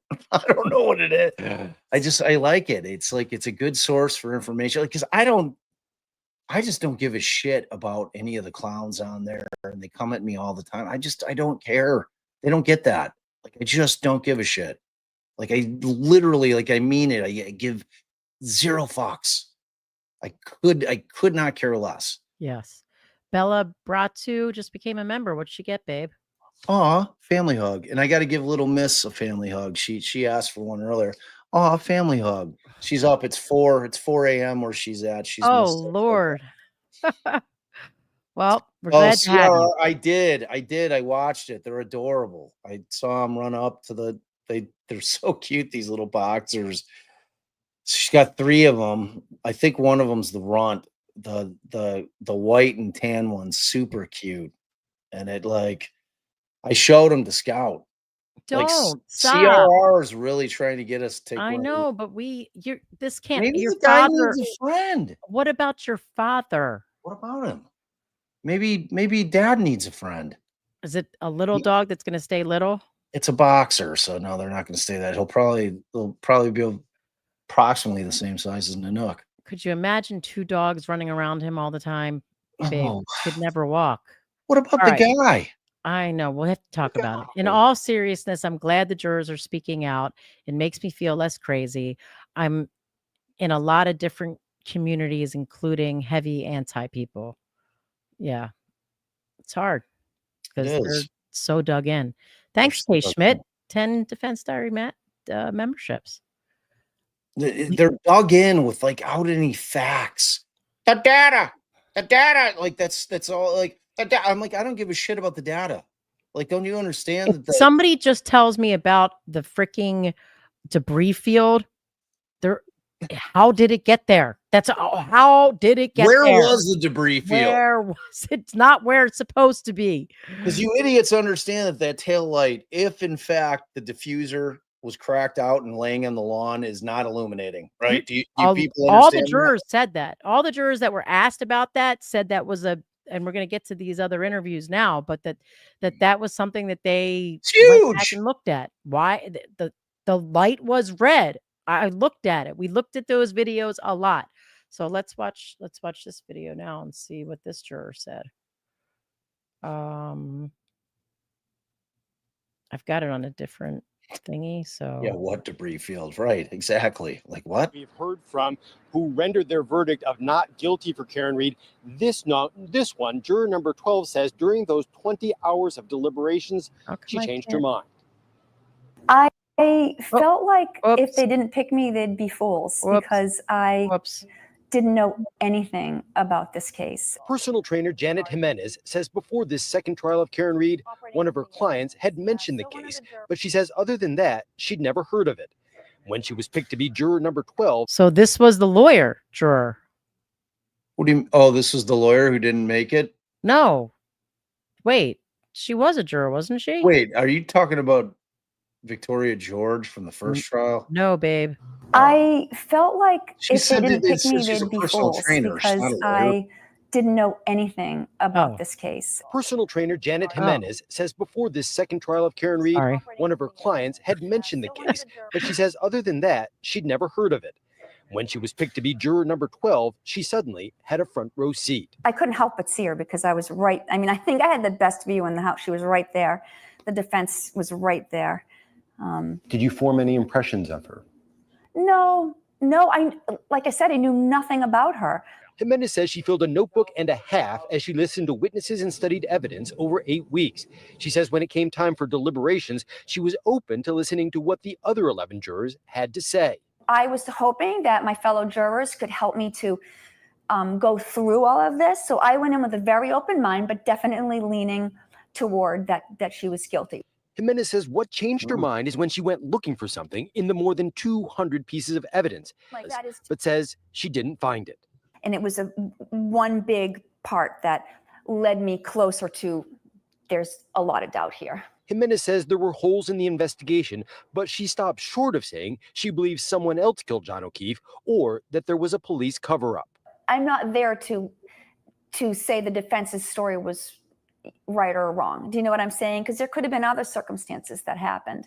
So I think there was things that we saw, that things that we heard, the evidence that could have fit that scenario. So again, that's the whole doubt thing. That's reasonable doubt. There you go, lady. Jimenez says there is one part of the defense story that she did not buy, what that was and what she thought about the crowds outside, coming up tonight at 6. Oh, well, thanks. For nothing. TMZ had a good interview. This is the juror that said some more stuff. Let's see.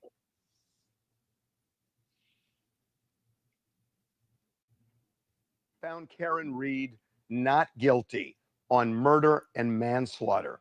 Was it because they had reasonable doubt or because they thought she was innocent? So I think for the jurors, there's a mix of some people think that she was definitely innocent, and the other people, there was a lot of reasonable doubt, at least to where we didn't want to convict her. That's really interesting. So could you give me a breakdown there? Roughly what percentage of the jury felt she was innocent? I mean, I can only speak for myself. I think that she was innocent. It's hard to tell exactly what people think deep down. There was a lot of things thrown at us, of evidence. So it's hard to tell what truly. So you say in your head she was innocent. Does that mean you think she was framed by people inside that house? It doesn't necessarily mean that. I don't know what happened I don't know what happened to John.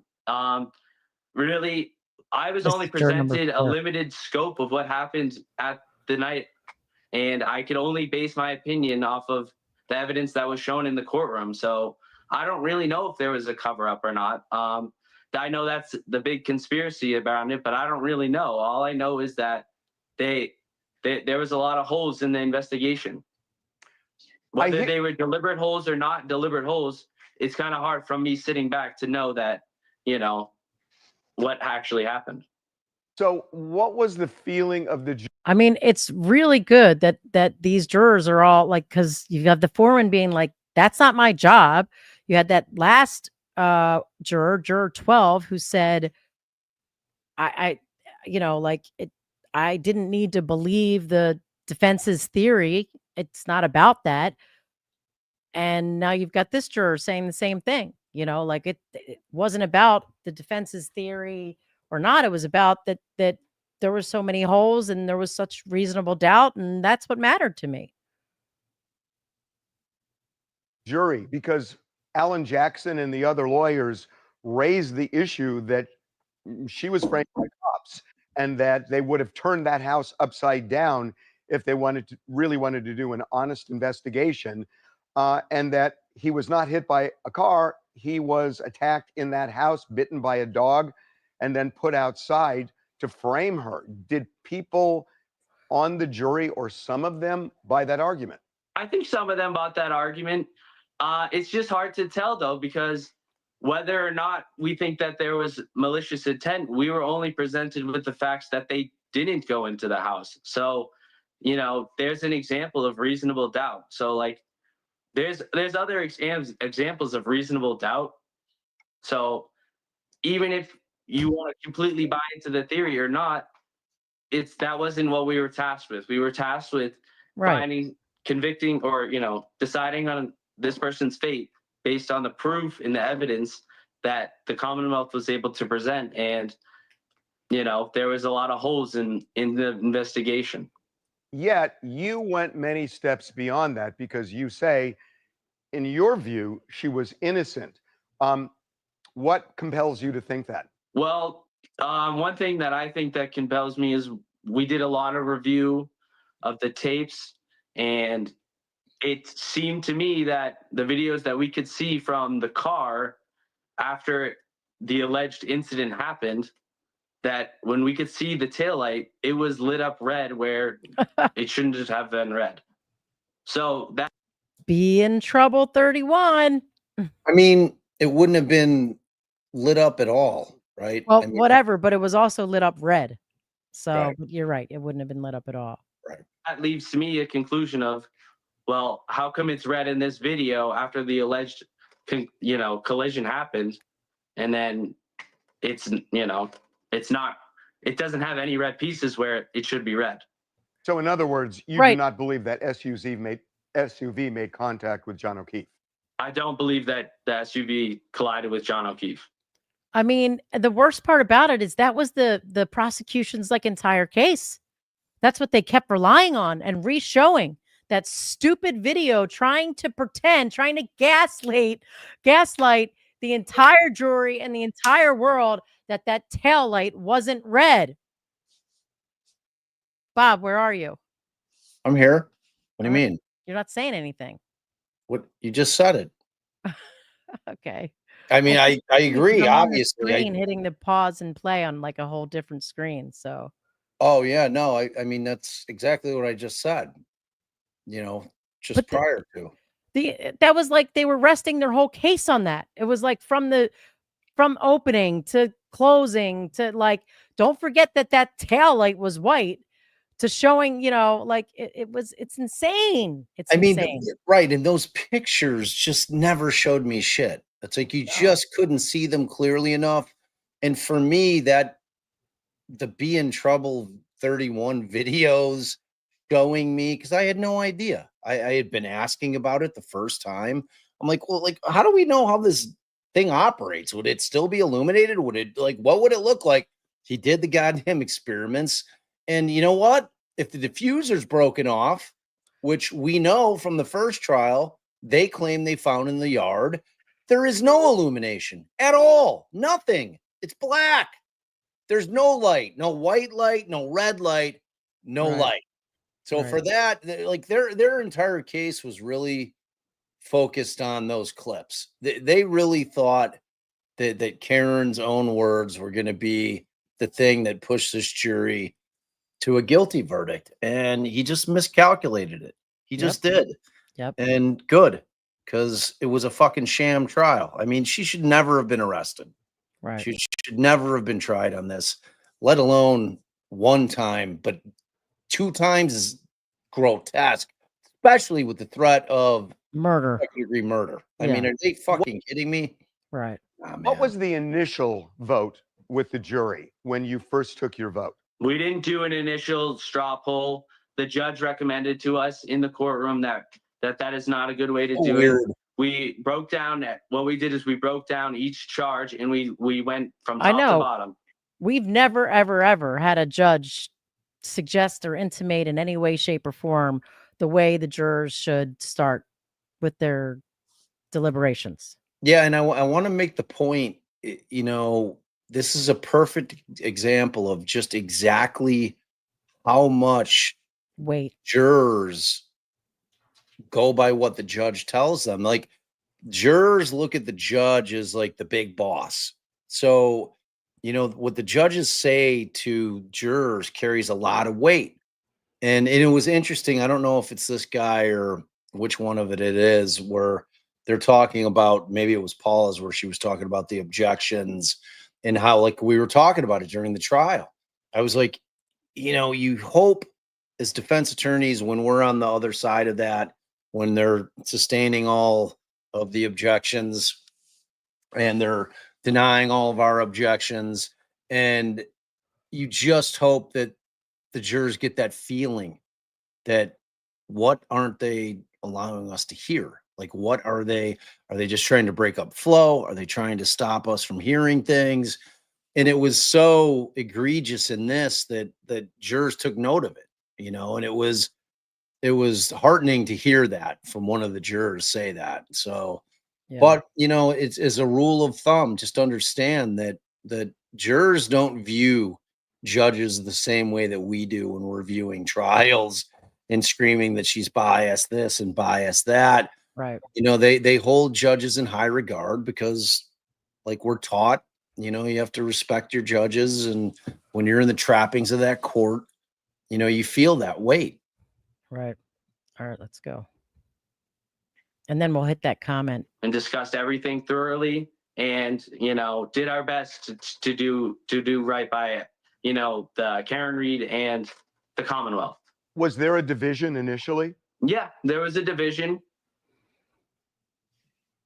But that's what we're there to deliberate and talk about all the evidence. There was 2 months of us sitting there, them throwing all this information at us absorbing the information, going home, thinking about it, reviewing it in our heads, not, you know, and we get to the deliberations, and now we have an opportunity to discuss. Some people went into the deliberations and they were still unsure after two months. And that makes sense because there was a lot of things going on. There's a lot of information. How much can you weigh one thing or another thing over, you know? Yeah. What about jurors who felt initially she was guilty? Were there any of them? Yeah, there were a few jurors that think that had thought that initially when they went into the deliberations, that was their standpoint, and that's what we were there to do, to talk through all that and bring up every single piece of evidence. You know, is there an angle of reasonable doubt to where we're not really sure? Like, are you really sure? Are you 100%, or are you 99.9%? You know, if you're that 99%, you know, we can't convict you. What brought the ones who felt she was guilty over to the not guilty side? Was there anything in particular that seemed like Vinny brought, like, I think Vinny brought that up because that clip had been out already. Yeah. And I'm like, well, yeah, I mean, like, beyond reasonable doubt isn't 100%. So like he's a little off there, but I was like, but they do have that moral certainty, that clause, which I love in Massachusetts, because that's like the highest bar I've heard in terms of trying to describe to a juror what beyond a reasonable doubt is. Because I always do it with like the 50-yard line is preponderance, the 51 is preponderance, and then not crossing the goal line. You don't have to score the touchdown to get, but I think you have to get to the goal line. For beyond they would never let you use an example like that in a court of law, though. Why? It's so good. Because I know, but you can't, because it's kind of like giving a percentage. It's a football field. To resonate with them. It's hard to tell from my position. You'd have to ask them about it. But in my opinion, I think it was just due to the poor investigation. There's just too many holes. And, it's hard to prove that the collision happened. So if there's reasonable doubt that happened, or that there may have been foul play, if there's room for that, then it's hard to come to a guilty verdict. And that's accurate. What happened when the jury initially said they had a verdict and then said, oops, no, we don't. And then 15 minutes later, they said, oh, we do. What happened there? That actually is kind of interesting. So the envelope, it was sealed and it's locked away. It'll never be looked at. But on everything on that initial slip was the same as the slip that was presented. But why did they pull it back? The pulling the back was for the OUI charge. Driving under the influence, essentially. Drunk driving. Yes, driving under the influence. We in our deliberations, we had decided there was enough evidence and proof that she was driving under the influence. So, how did the defense do? How did the lawyers do, in your view? Her lawyers. Does that mean they for her lawyers? Jesus. Does that mean that they were originally saying not guilty and pulled? Kind of seemed like it. Because I heard Paula describe it, and it's what I remembered happening. What I remembered happening is the judge said they knocked on the door. They said they had a verdict. Then they knocked on the door and said that they didn't. And then she asked for whatever verdict slip that they had when they said they had a verdict. So she said that they just signed what they had agreed to and then sent it out, that it wasn't like they already had it, had already sent the envelope out with the clerk or something. So, but she also said then they just signed the exact same thing. So it's kind of weird. Specifically, I think they all did. I think that all the lawyers on both sides did a really good job. They presented their case as well.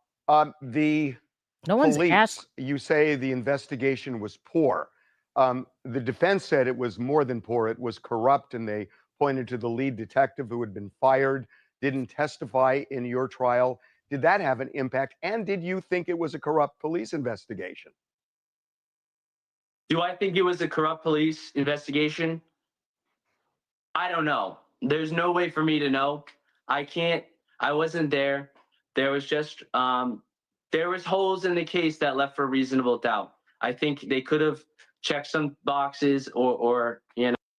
The only thing is, how could it not be a corrupt investigation if you firmly believe the vehicle did not hit that person, but all of her taillight is scattered all over the yard? You know what I mean? Yeah. I mean, you can't have it both ways. Right. If there's no collision, then they planted the taillight, period. End of conversation. Right. It's the only way that thing works. Right. Done some things differently, but do I know that they were corrupt? Absolutely not. I don't know that there was any corruption going on, but do I know that there wasn't enough proof or evidence secured by the police to convict Karen Reed? Absolutely not. There was not. Fair to say that your view was that her SUV did not make contact with O'Keefe, therefore she did not kill him, but you don't know how he died.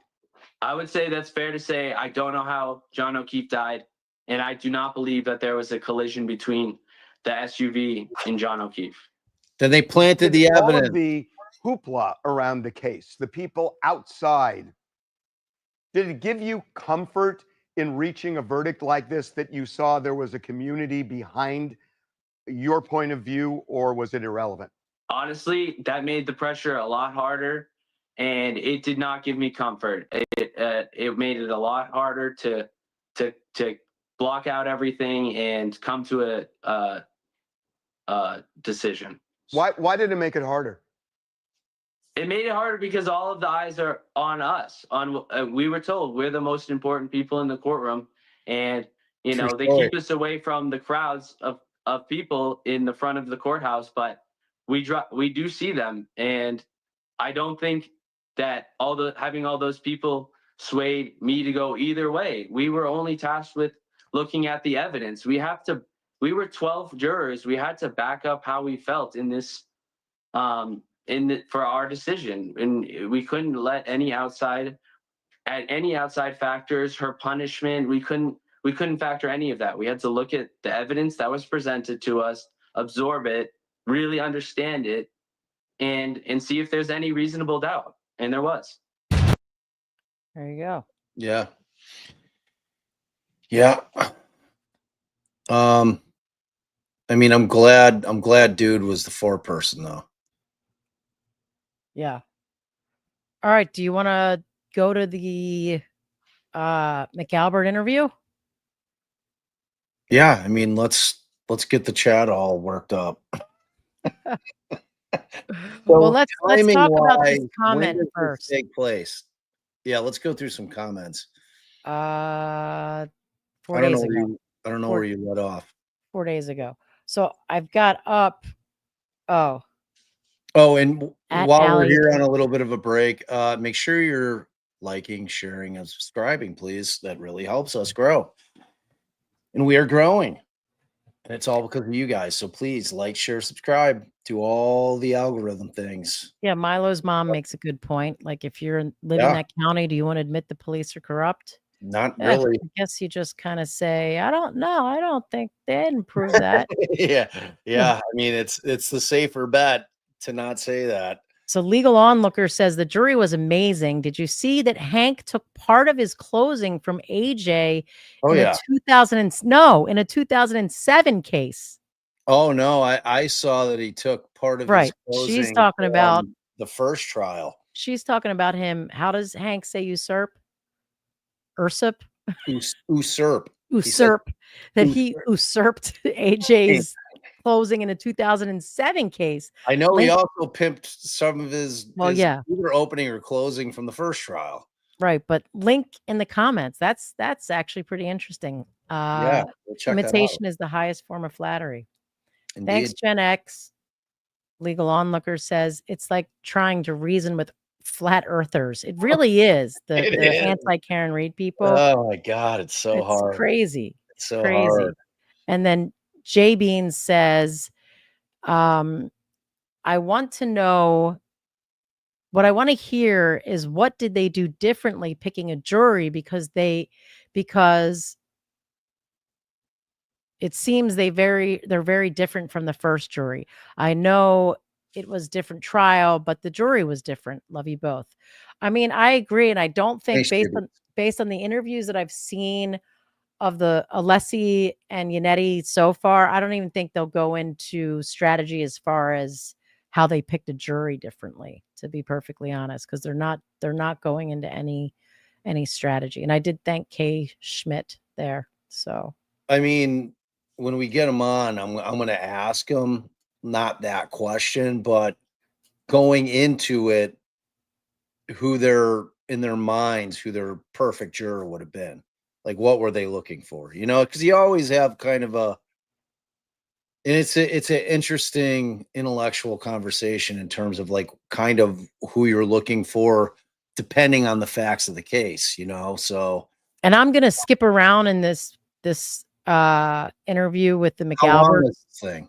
It's not that long, but they've got a bunch of, they cut it, it's all cut up, and it's like they mix in other shit, and I just want to focus on what they say. So The criminal justice system has Oh, what?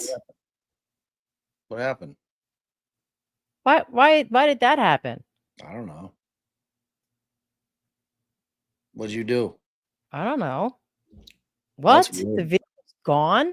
Video unavailable. This video is now private. What? Really? Are you What? serious? What was that on? ABC News? Really? Where'd you find it, on the tubes? Yeah, I watched it before. Let me see if it's gone for me too. Yeah, I watched it. Right. McCabe and Albert interview Nightline. Okay. McCabe and Albert interview Nightline. Yeah. Okay. Wow.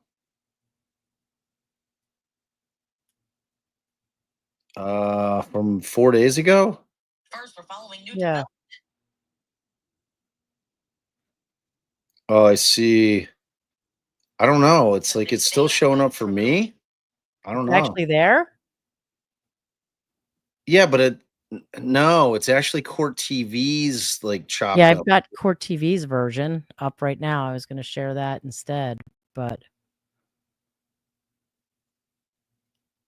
Nightline. I mean, it still looks like it's up for me. Was yours like a carved out little portion of it? no, it was the entire ABC's video. If you can click on the ABC video, then do it. No, all I see is the full broadcast from Thursday, June 19th from Nightline, from ABC News. All right, we'll just do this because maybe Court TV just played them speaking. So, No, Court TV's is all chopped up. well, that's the way theirs was, though.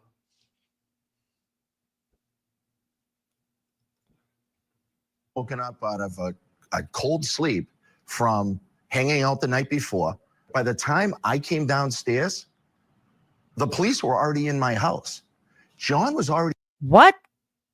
By the time he came downstairs, What? the police were already in his house? What the fuck was he doing? Gone. There was nobody to save.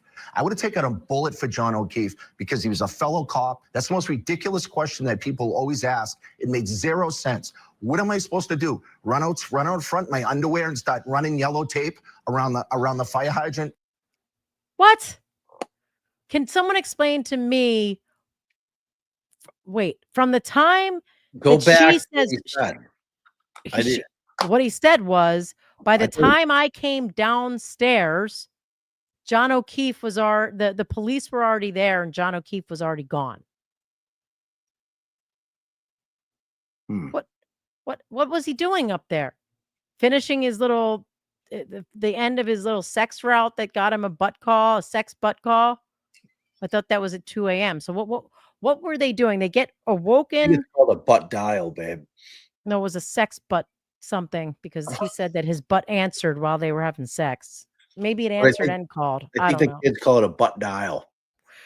No, we're calling it a sex butt. A sex butt call. Wow. Because I don't know if it was I think it was a dial and an answer. I think he answered a call. Right, Didn't he so answer? His excuse is that He was in his I- underwear. What was I supposed to do? Yeah, you couldn't throw some pants on, bro. Yeah, couldn't throw some sweats on. This guy walks around his house all day in sweats. I guarantee it. Albert also said that their families have been failed by the criminal justice system. Oh, His this is wife nothing. said that people should think twice about testifying as witnesses because they got no protection in this case. They also said the defense could have easily gotten their DNA from their dog, Chloe. Wait, what? What do they need the DNA from the dog Chloe for? What are they comparing it to? I don't know. They didn't swab O'Keefe's arm. Right. What the fuck would they do with the DNA? And they didn't even examine the socks. But they Like, didn't ask. The if Albert Chloe's saying that anything like despite the in the negative Nook, attention. there's fucking dog hair everywhere. Every day My room looks like there's been a dog hair blizzard every day. Every day, like my little desk here is all covered with his lovely, lovely hair. Yeah, that Wow, makes I no can't believe sense. that clip just disappeared. They love the town of Canton and they don't plan to move away. Let's bring back in our guest, criminal defense attorney and former prosecutor Joe Tam. What the hell? Yeah, That kind of sucks. yeah. I mean, here's the reality. I don't really need to watch them. Like, No. yeah, I give a shit about hearing from them about as much as I give a shit about hearing from Proctor. Like this dude's. I had a nightmare the other night that, like, you know, because like Foreman actually gets like work. Oh, here we go. That racist piece of shit is like he gets work all over the place. I can't Like make Mark Foreman. I'm like, pop I have out. this nightmare that like Proctor's gonna get work. So here's the video on Nightline's Insta, I think, but it's small. I can't make it big. Yesterday was the final letdown. And that's why we're here, because there's nobody left to stand up for us. Think real long and hard before you're a witness in a case, because no one protects you. Oh, please. And it's very, very sad. For the first time, some of the key players in the Karen Reed trial sitting down for an exclusive interview. His friend, Jennifer McCabe, and her husband, Matt, former Boston police sergeant, Brian Albert, and his wife, Nicole, and his brother, Chris Albert. All five of them pulled into the center of this high-profile case and now speaking out. And I think the reason we all stayed quiet is... Babe, are you logged into Instagram? Can you... If you did that search, it was like McAlbert and McCabe Nightline interview. If you scroll down, you'll see Nightline on Insta. I'm not going to be able to make it any bigger than you, I don't think. Well, I don't know, because you're not going to be able to fast forward. Because we were just witnesses. This is a thing that we had nothing to do with. We did the civic duty, came and told the truth, and that's it. Free Karen Reed! It's the case that has captivated the country and divided a town. Karen Reed, accused of killing her Boston police officer boyfriend, John O'Keefe, hitting him with her SUV and leaving him to die in a blizzard. Not guilty. Not guilty. Now, after a second trial, a jury acquitting her of the most serious charges, second-degree murder and manslaughter. And hundreds of supporters in pink, Karen Reed's favorite color, cheering as the verdict came down yesterday. I could not be standing here without these amazing supporters. People turned this thing into a tailgate party, it looked like, some days. Board games, cornhole, cookouts. This is a guy that was murdered. Wait, it's the who that was murdered? It's the guy? Tell him the guy never went in the house. For that family. While the prosecutors blamed the guy for O'Keefe's death, the defense said this group of family members framed Reed to cover up what really happened that night. Ever since, their lives becoming open season for endless conspiracy theories. What they've done is they've dehumanized us to the sense where we're not real people. We're almost like caricatures. We're pawns. Have each of you been called murderers? Like actual murderers? Oh, yeah, on a daily basis. Anybody who's touched this case has been called a murderer at some point. And anyone who's friends with us support cop killers. After 3+ years, the saga wrapped up yesterday. Reed captured celebrating at dinner with her father, and today seen walking with her attorney, Alan Jackson. I didn't even know I'd be here today, so I had no plans. Meanwhile, O'Keefe's family and friends struggling with the verdict. I'm just sad for John's family and what happened yesterday, and I feel like they didn't get justice for him, and our lives just changed forever. Why speak out now after the verdict? We took what we thought was the high road. Right. Let the court do its job. After a night of hanging out at a local bar in a brutal 2022 blizzard, Brian and his wife Nicole hosted a late-night gathering at their home. An invitation had been extended to Reed and O'Keefe, but Brian Albert says neither of them ever entered his home that night. O'Keefe was found lying unconscious in the snow of Albert's front lawn. He was pronounced dead at the hospital hours later. The defense's theory? A violent altercation at the Alberts' home, possibly involving other members of law enforcement. Did John ever come in the house? Never. No. You never saw John O'Keefe in the house, right? Never. Never. Never. right? People in your own community who believe the conspiracy theories, who believe that there were other law enforcement officials and agents involved in this. Is this guy going to ask in your any own hard community questions, or he's who just going to believe throw these conspiracies? softballs the whole No, time? he's If he's just just going to throw softballs, it's all I don't softballs. need to watch. I don't need You to do watch. realize for this conspiracy to be true, All right, let's just it would get to this take part. 30 to 50 people. No, You'd when- have to have multiple cops on 2 different police departments, multiple civilians, the medical examiner. No, the medical Wrong. examiner supported the defense. So what's he throwing in there? Do you know the case, sir? Firemen, EMTs, you name it. That's how preposterous and silly this is. And great question. I don't understand how people bought this. Brian Albert says he and Nicole only found out about John's death when Jen McCabe, who is Nicole's sister, barged into their bedroom. She was just upset, and I immediately thought something had happened to one of her children or one of my children, because why else is she in my bedroom at 6:30 in the morning right now? And what did she tell you? She said, John's out front. I think John's dead out front. And then how long till what you the came? are you talking about, Jen? And I'm like, who? I didn't know. You still didn't piece it I together. didn't understand what she was talking about, because why would John be out front of my house? So massively confusing. There are police officers, EMTs on your front lawn. You're an officer. Why don't you just go outside and investigate? Yeah, take a why? look. I'm not a Canton police officer. I'm a Boston police officer. Wait. I was just woken up out of a cold sleep from hanging out the night before. He didn't want to say By a the time I came downstairs, What? He didn't want to say a dead sleep. That no one says I was in a cold sleep. They say I was in a dead sleep. And why is his excuse is that he's not a Canton cop?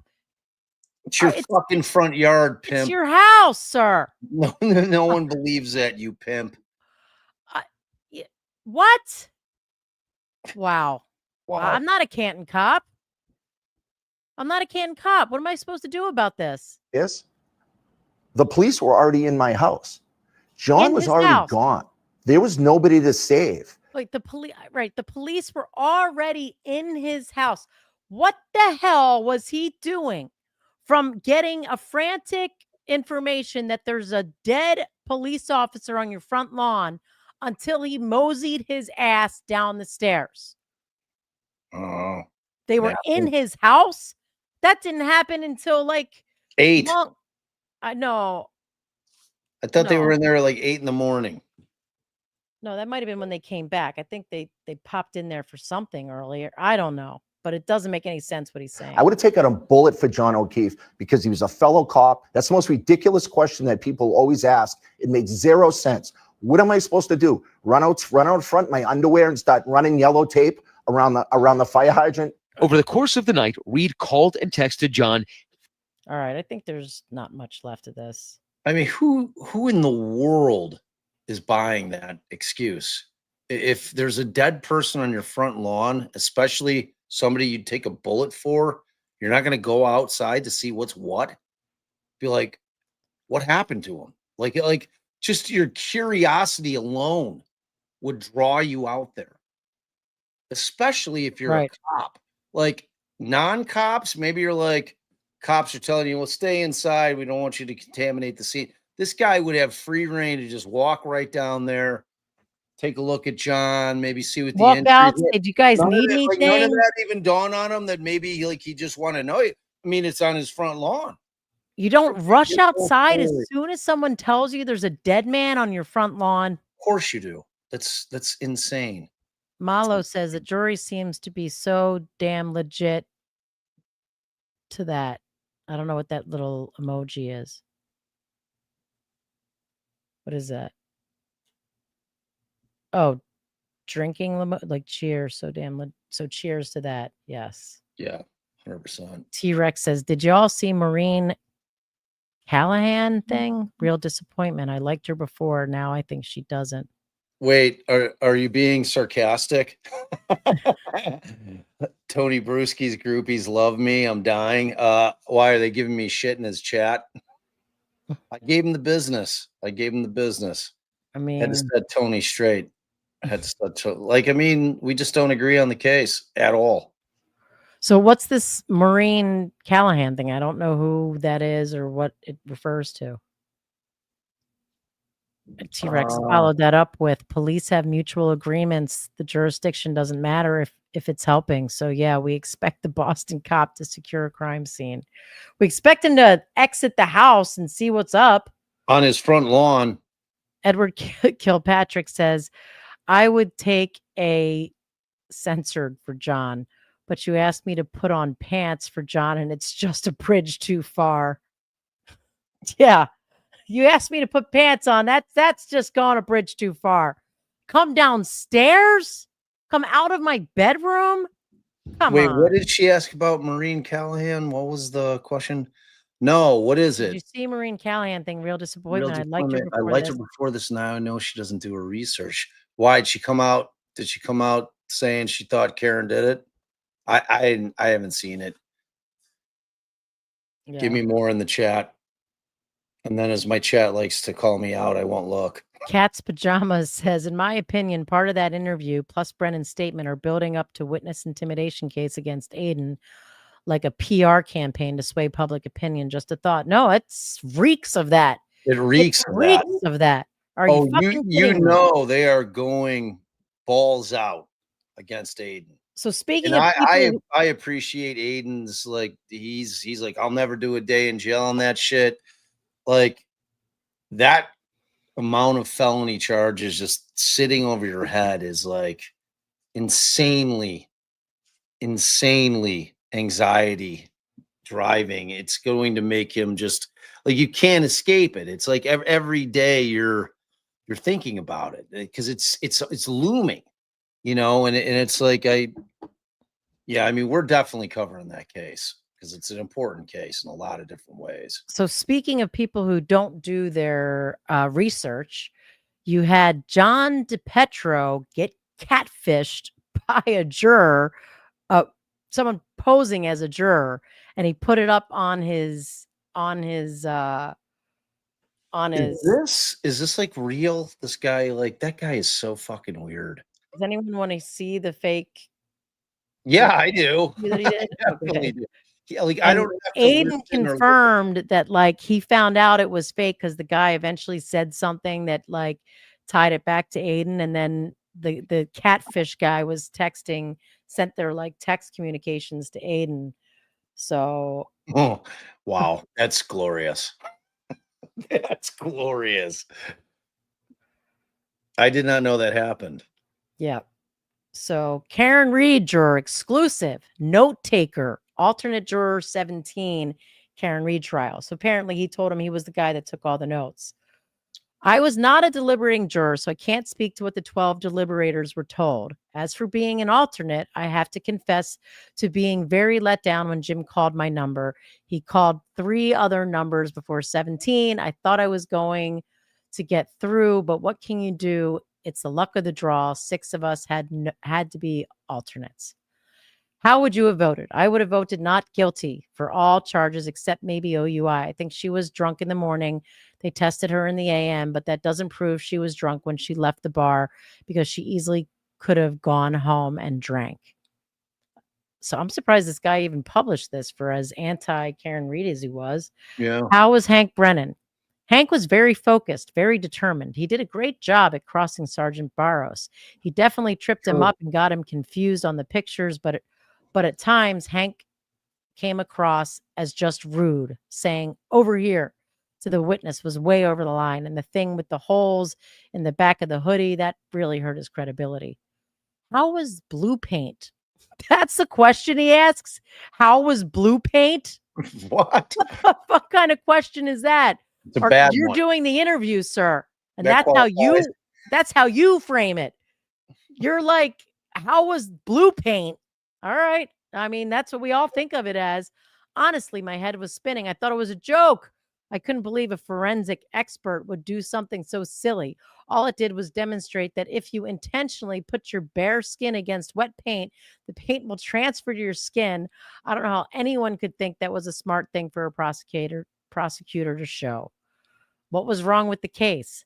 There were some glaring holes for the prosecution, to name just a few. One, Hank kept portraying Karen Reed's statements at the scene as an admission, but that doesn't add up. If Karen Reed admitted to killing a cop, why didn't any of the cops on scene arrest her or even detain and question her or put it in their reports?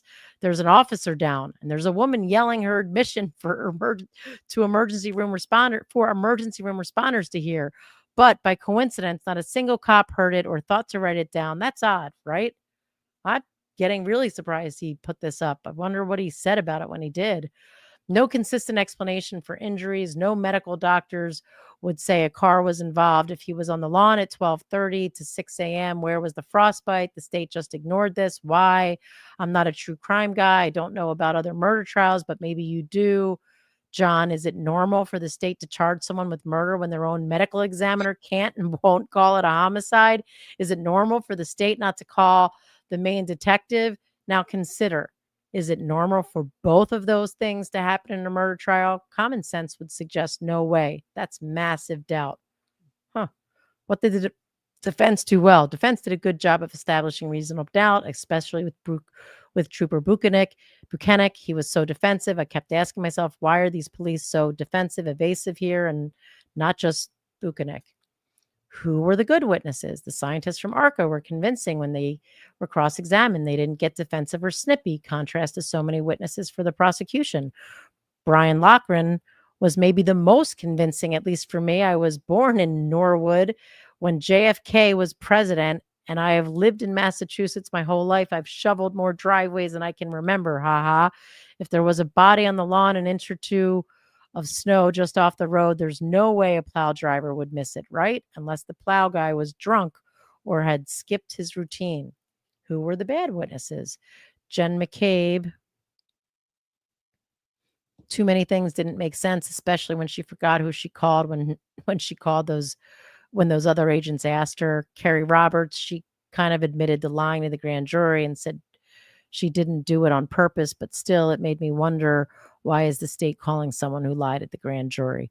The Boston cop, I'll call her Deaver, she didn't want to answer anything. It's kind of funny in hindsight, but at the time it made me think, why is a policewoman so reluctant to say whether or not there were cameras in her police station? So, I mean, this guy wanted to get what's it called when you have like a big interview? Exclusive. Yeah, but I was thinking of the scoop so bad that he was willing to put up a juror interview that literally went against everything the man stood for. So I don't know. I mean, Scoop Magoo. That's what they call him. Scoop Magoo. Isn't that his nickname? So T-Rex explains more. Maureen Callahan on her YouTube channel, The Nerve, gave the absolute worst take I've ever seen, legitimately worse than any of the takers from Pelvin. Takes from Plevin. Takes from Plevin. It's embarrassing. She just started her show on Megyn Kelly Podcast Net. Maureen didn't do so little research that she was confused. James O'Keefe of Project Veritas fame and John O'Keefe from this case. Oh, Lord. Did she call him O'Queef? Oh, gosh. My goodness. Yeah. So young black economist said ABC pulled it down. Wow. What do you think that's about?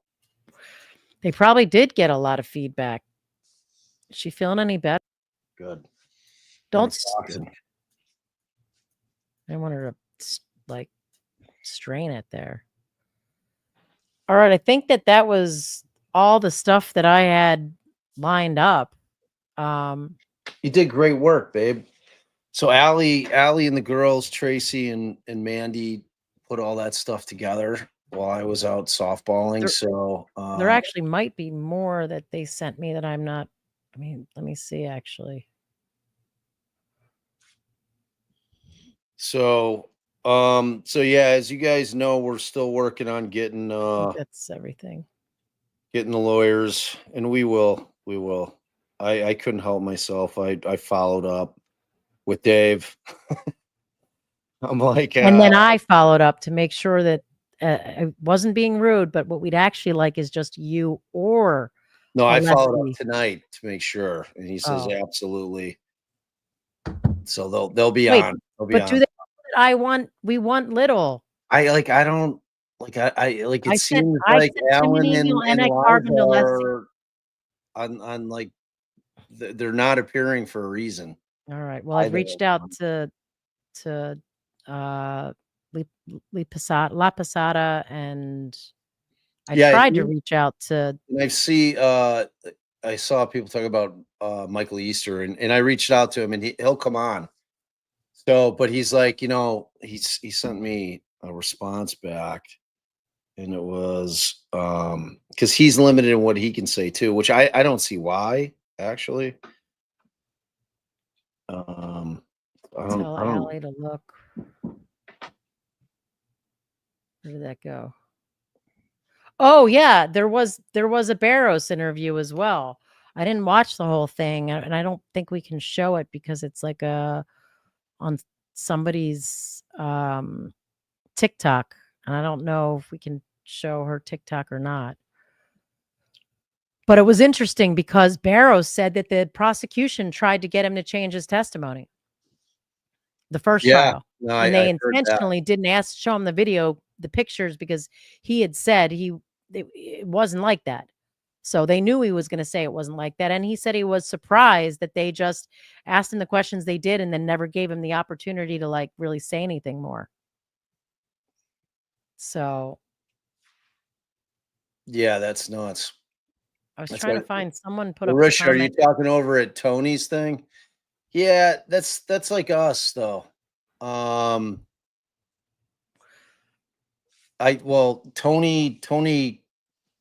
couldn't really respond. I mean, if you watch it, I gave him opportunities to respond. He couldn't answer the questions.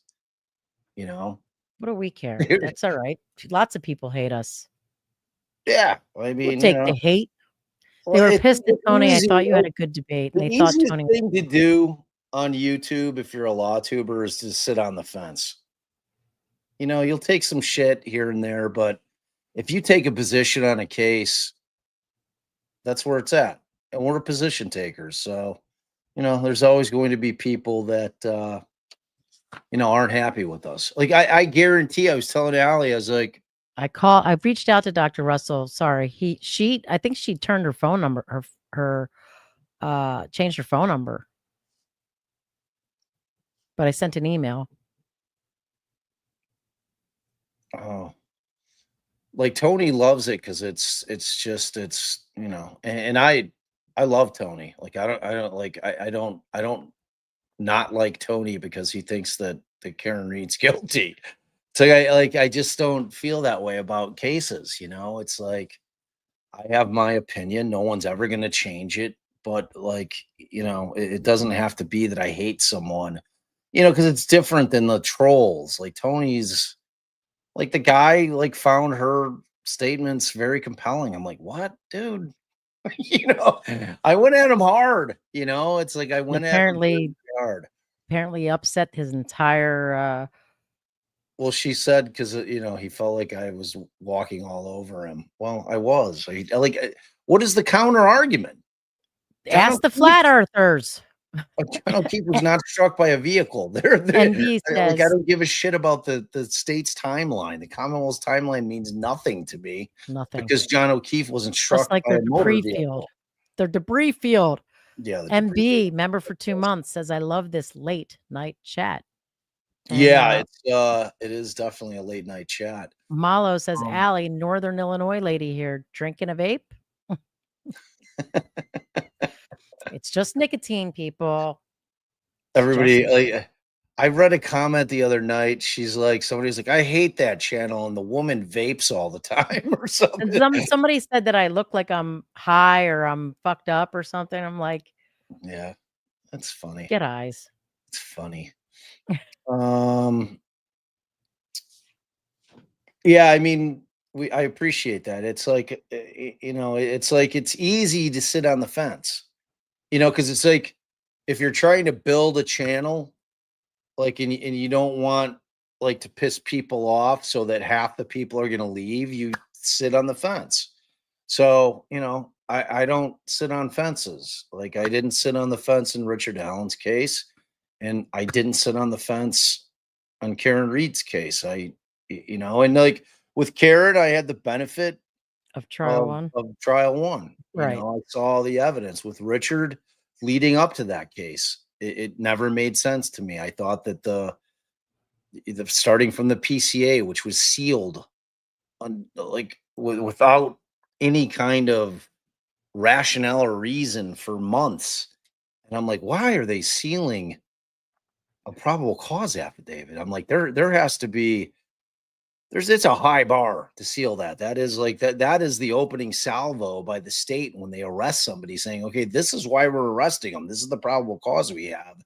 We as the public have an absolute right to know what that is. That's how we demand transparency from the government, So right from the get, like I got a bad feeling about that case. And as soon as I read that PCA, I'm like, wait, this is mere presence. And that's it. And some junk science. Like, where's the actual evidence against this guy? And then the filings started coming, and it was just this railroad job like I've never seen. So, case, I take positions, So Aiden did a really good interview with Paula as well. I can't remember what day that was, but I watched it. It was the 22nd. I watched most of it. She thought that Lucky was very believable and didn't understand why people would think that he wasn't believable. She thought the text stream data just wasn't really concrete. It didn't actually prove that at this time. She backed up, and immediately thereafter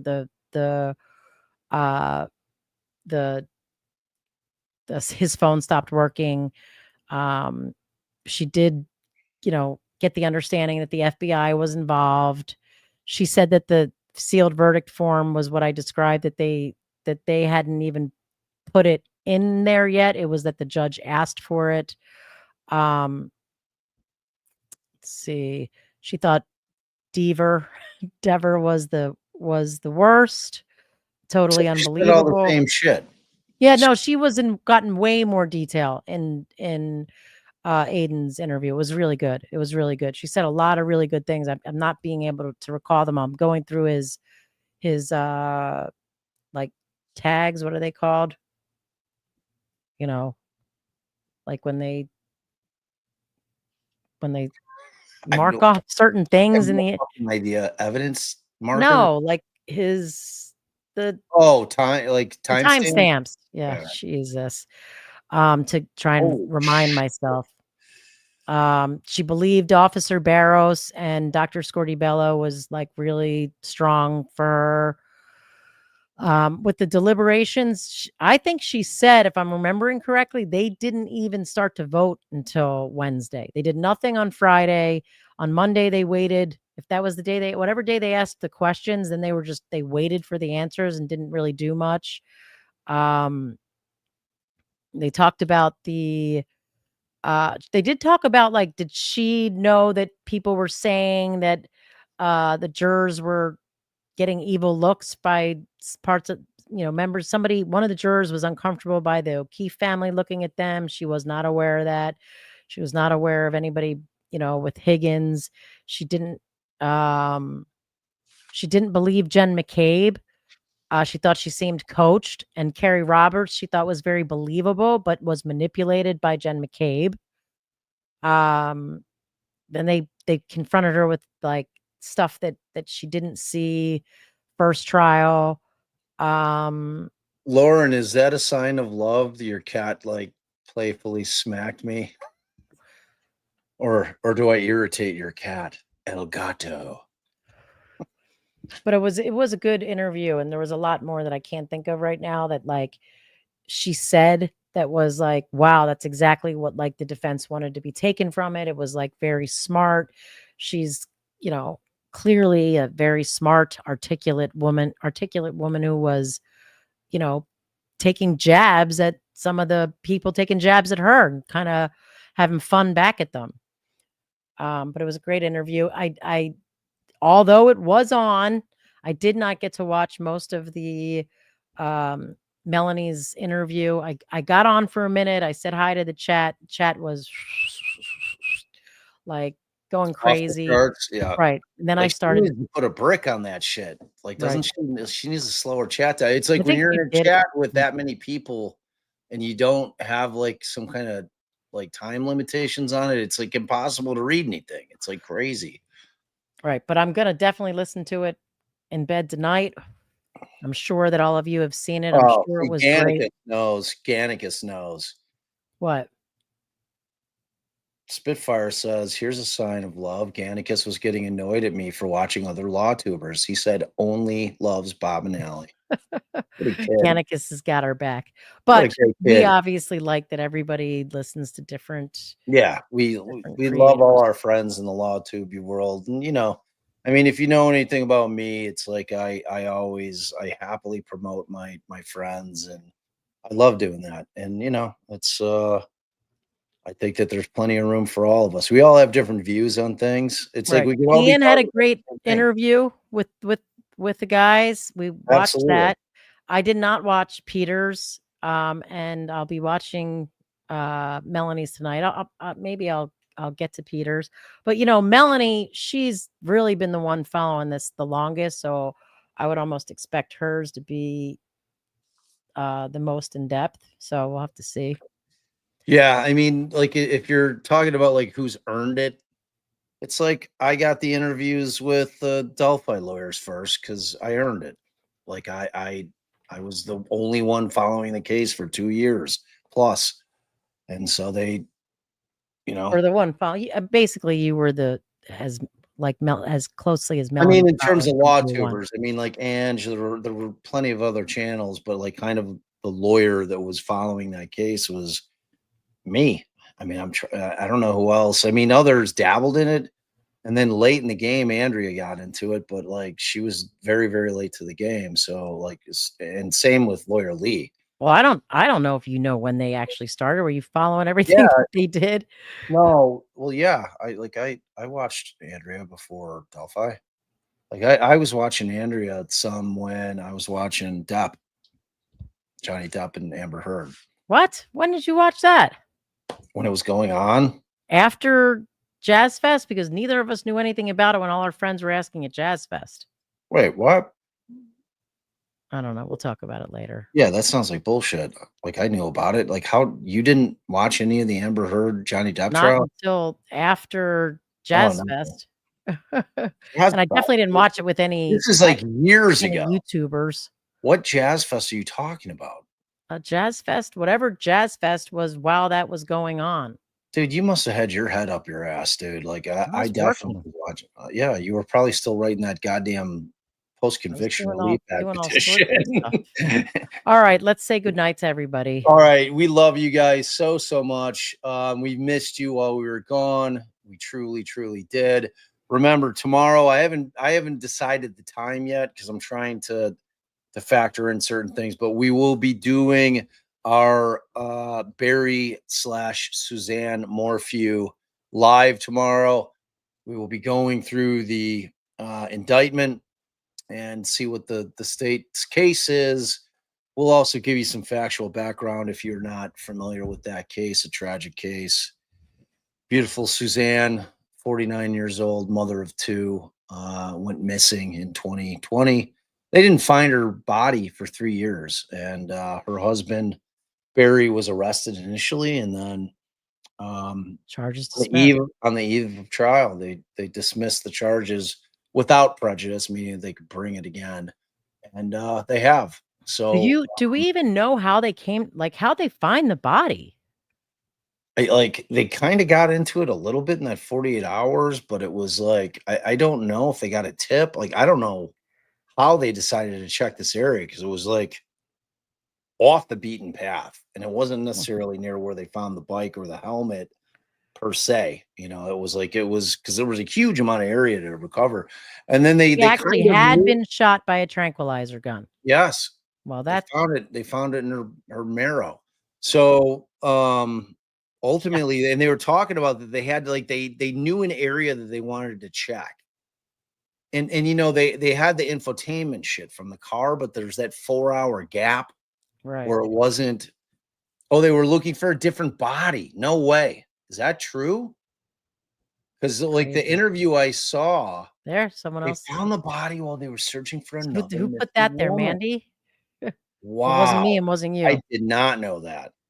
It's crazy. 48 hours did not make that sound like that. I just watched it last night with the Alley or 2 nights ago, and they did not make it sound like that. They were like, oh, we had an idea of where we wanted to look, and we just had to wait for like the 5 feet of snow to melt. Yeah, I mean that having the tranquilizer, because I was like, they're just literally making stuff up, assuming that she was tranquilized and then being chased around. I'm like, they have no idea. There's no body.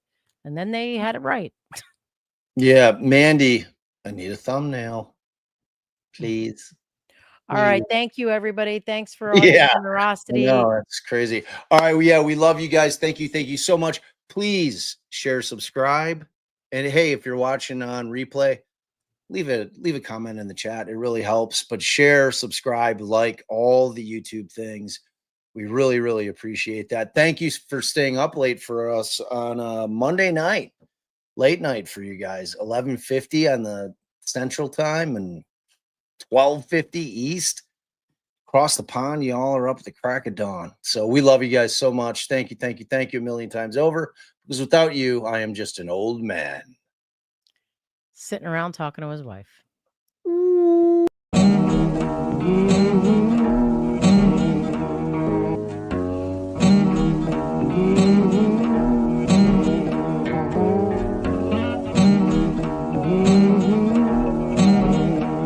After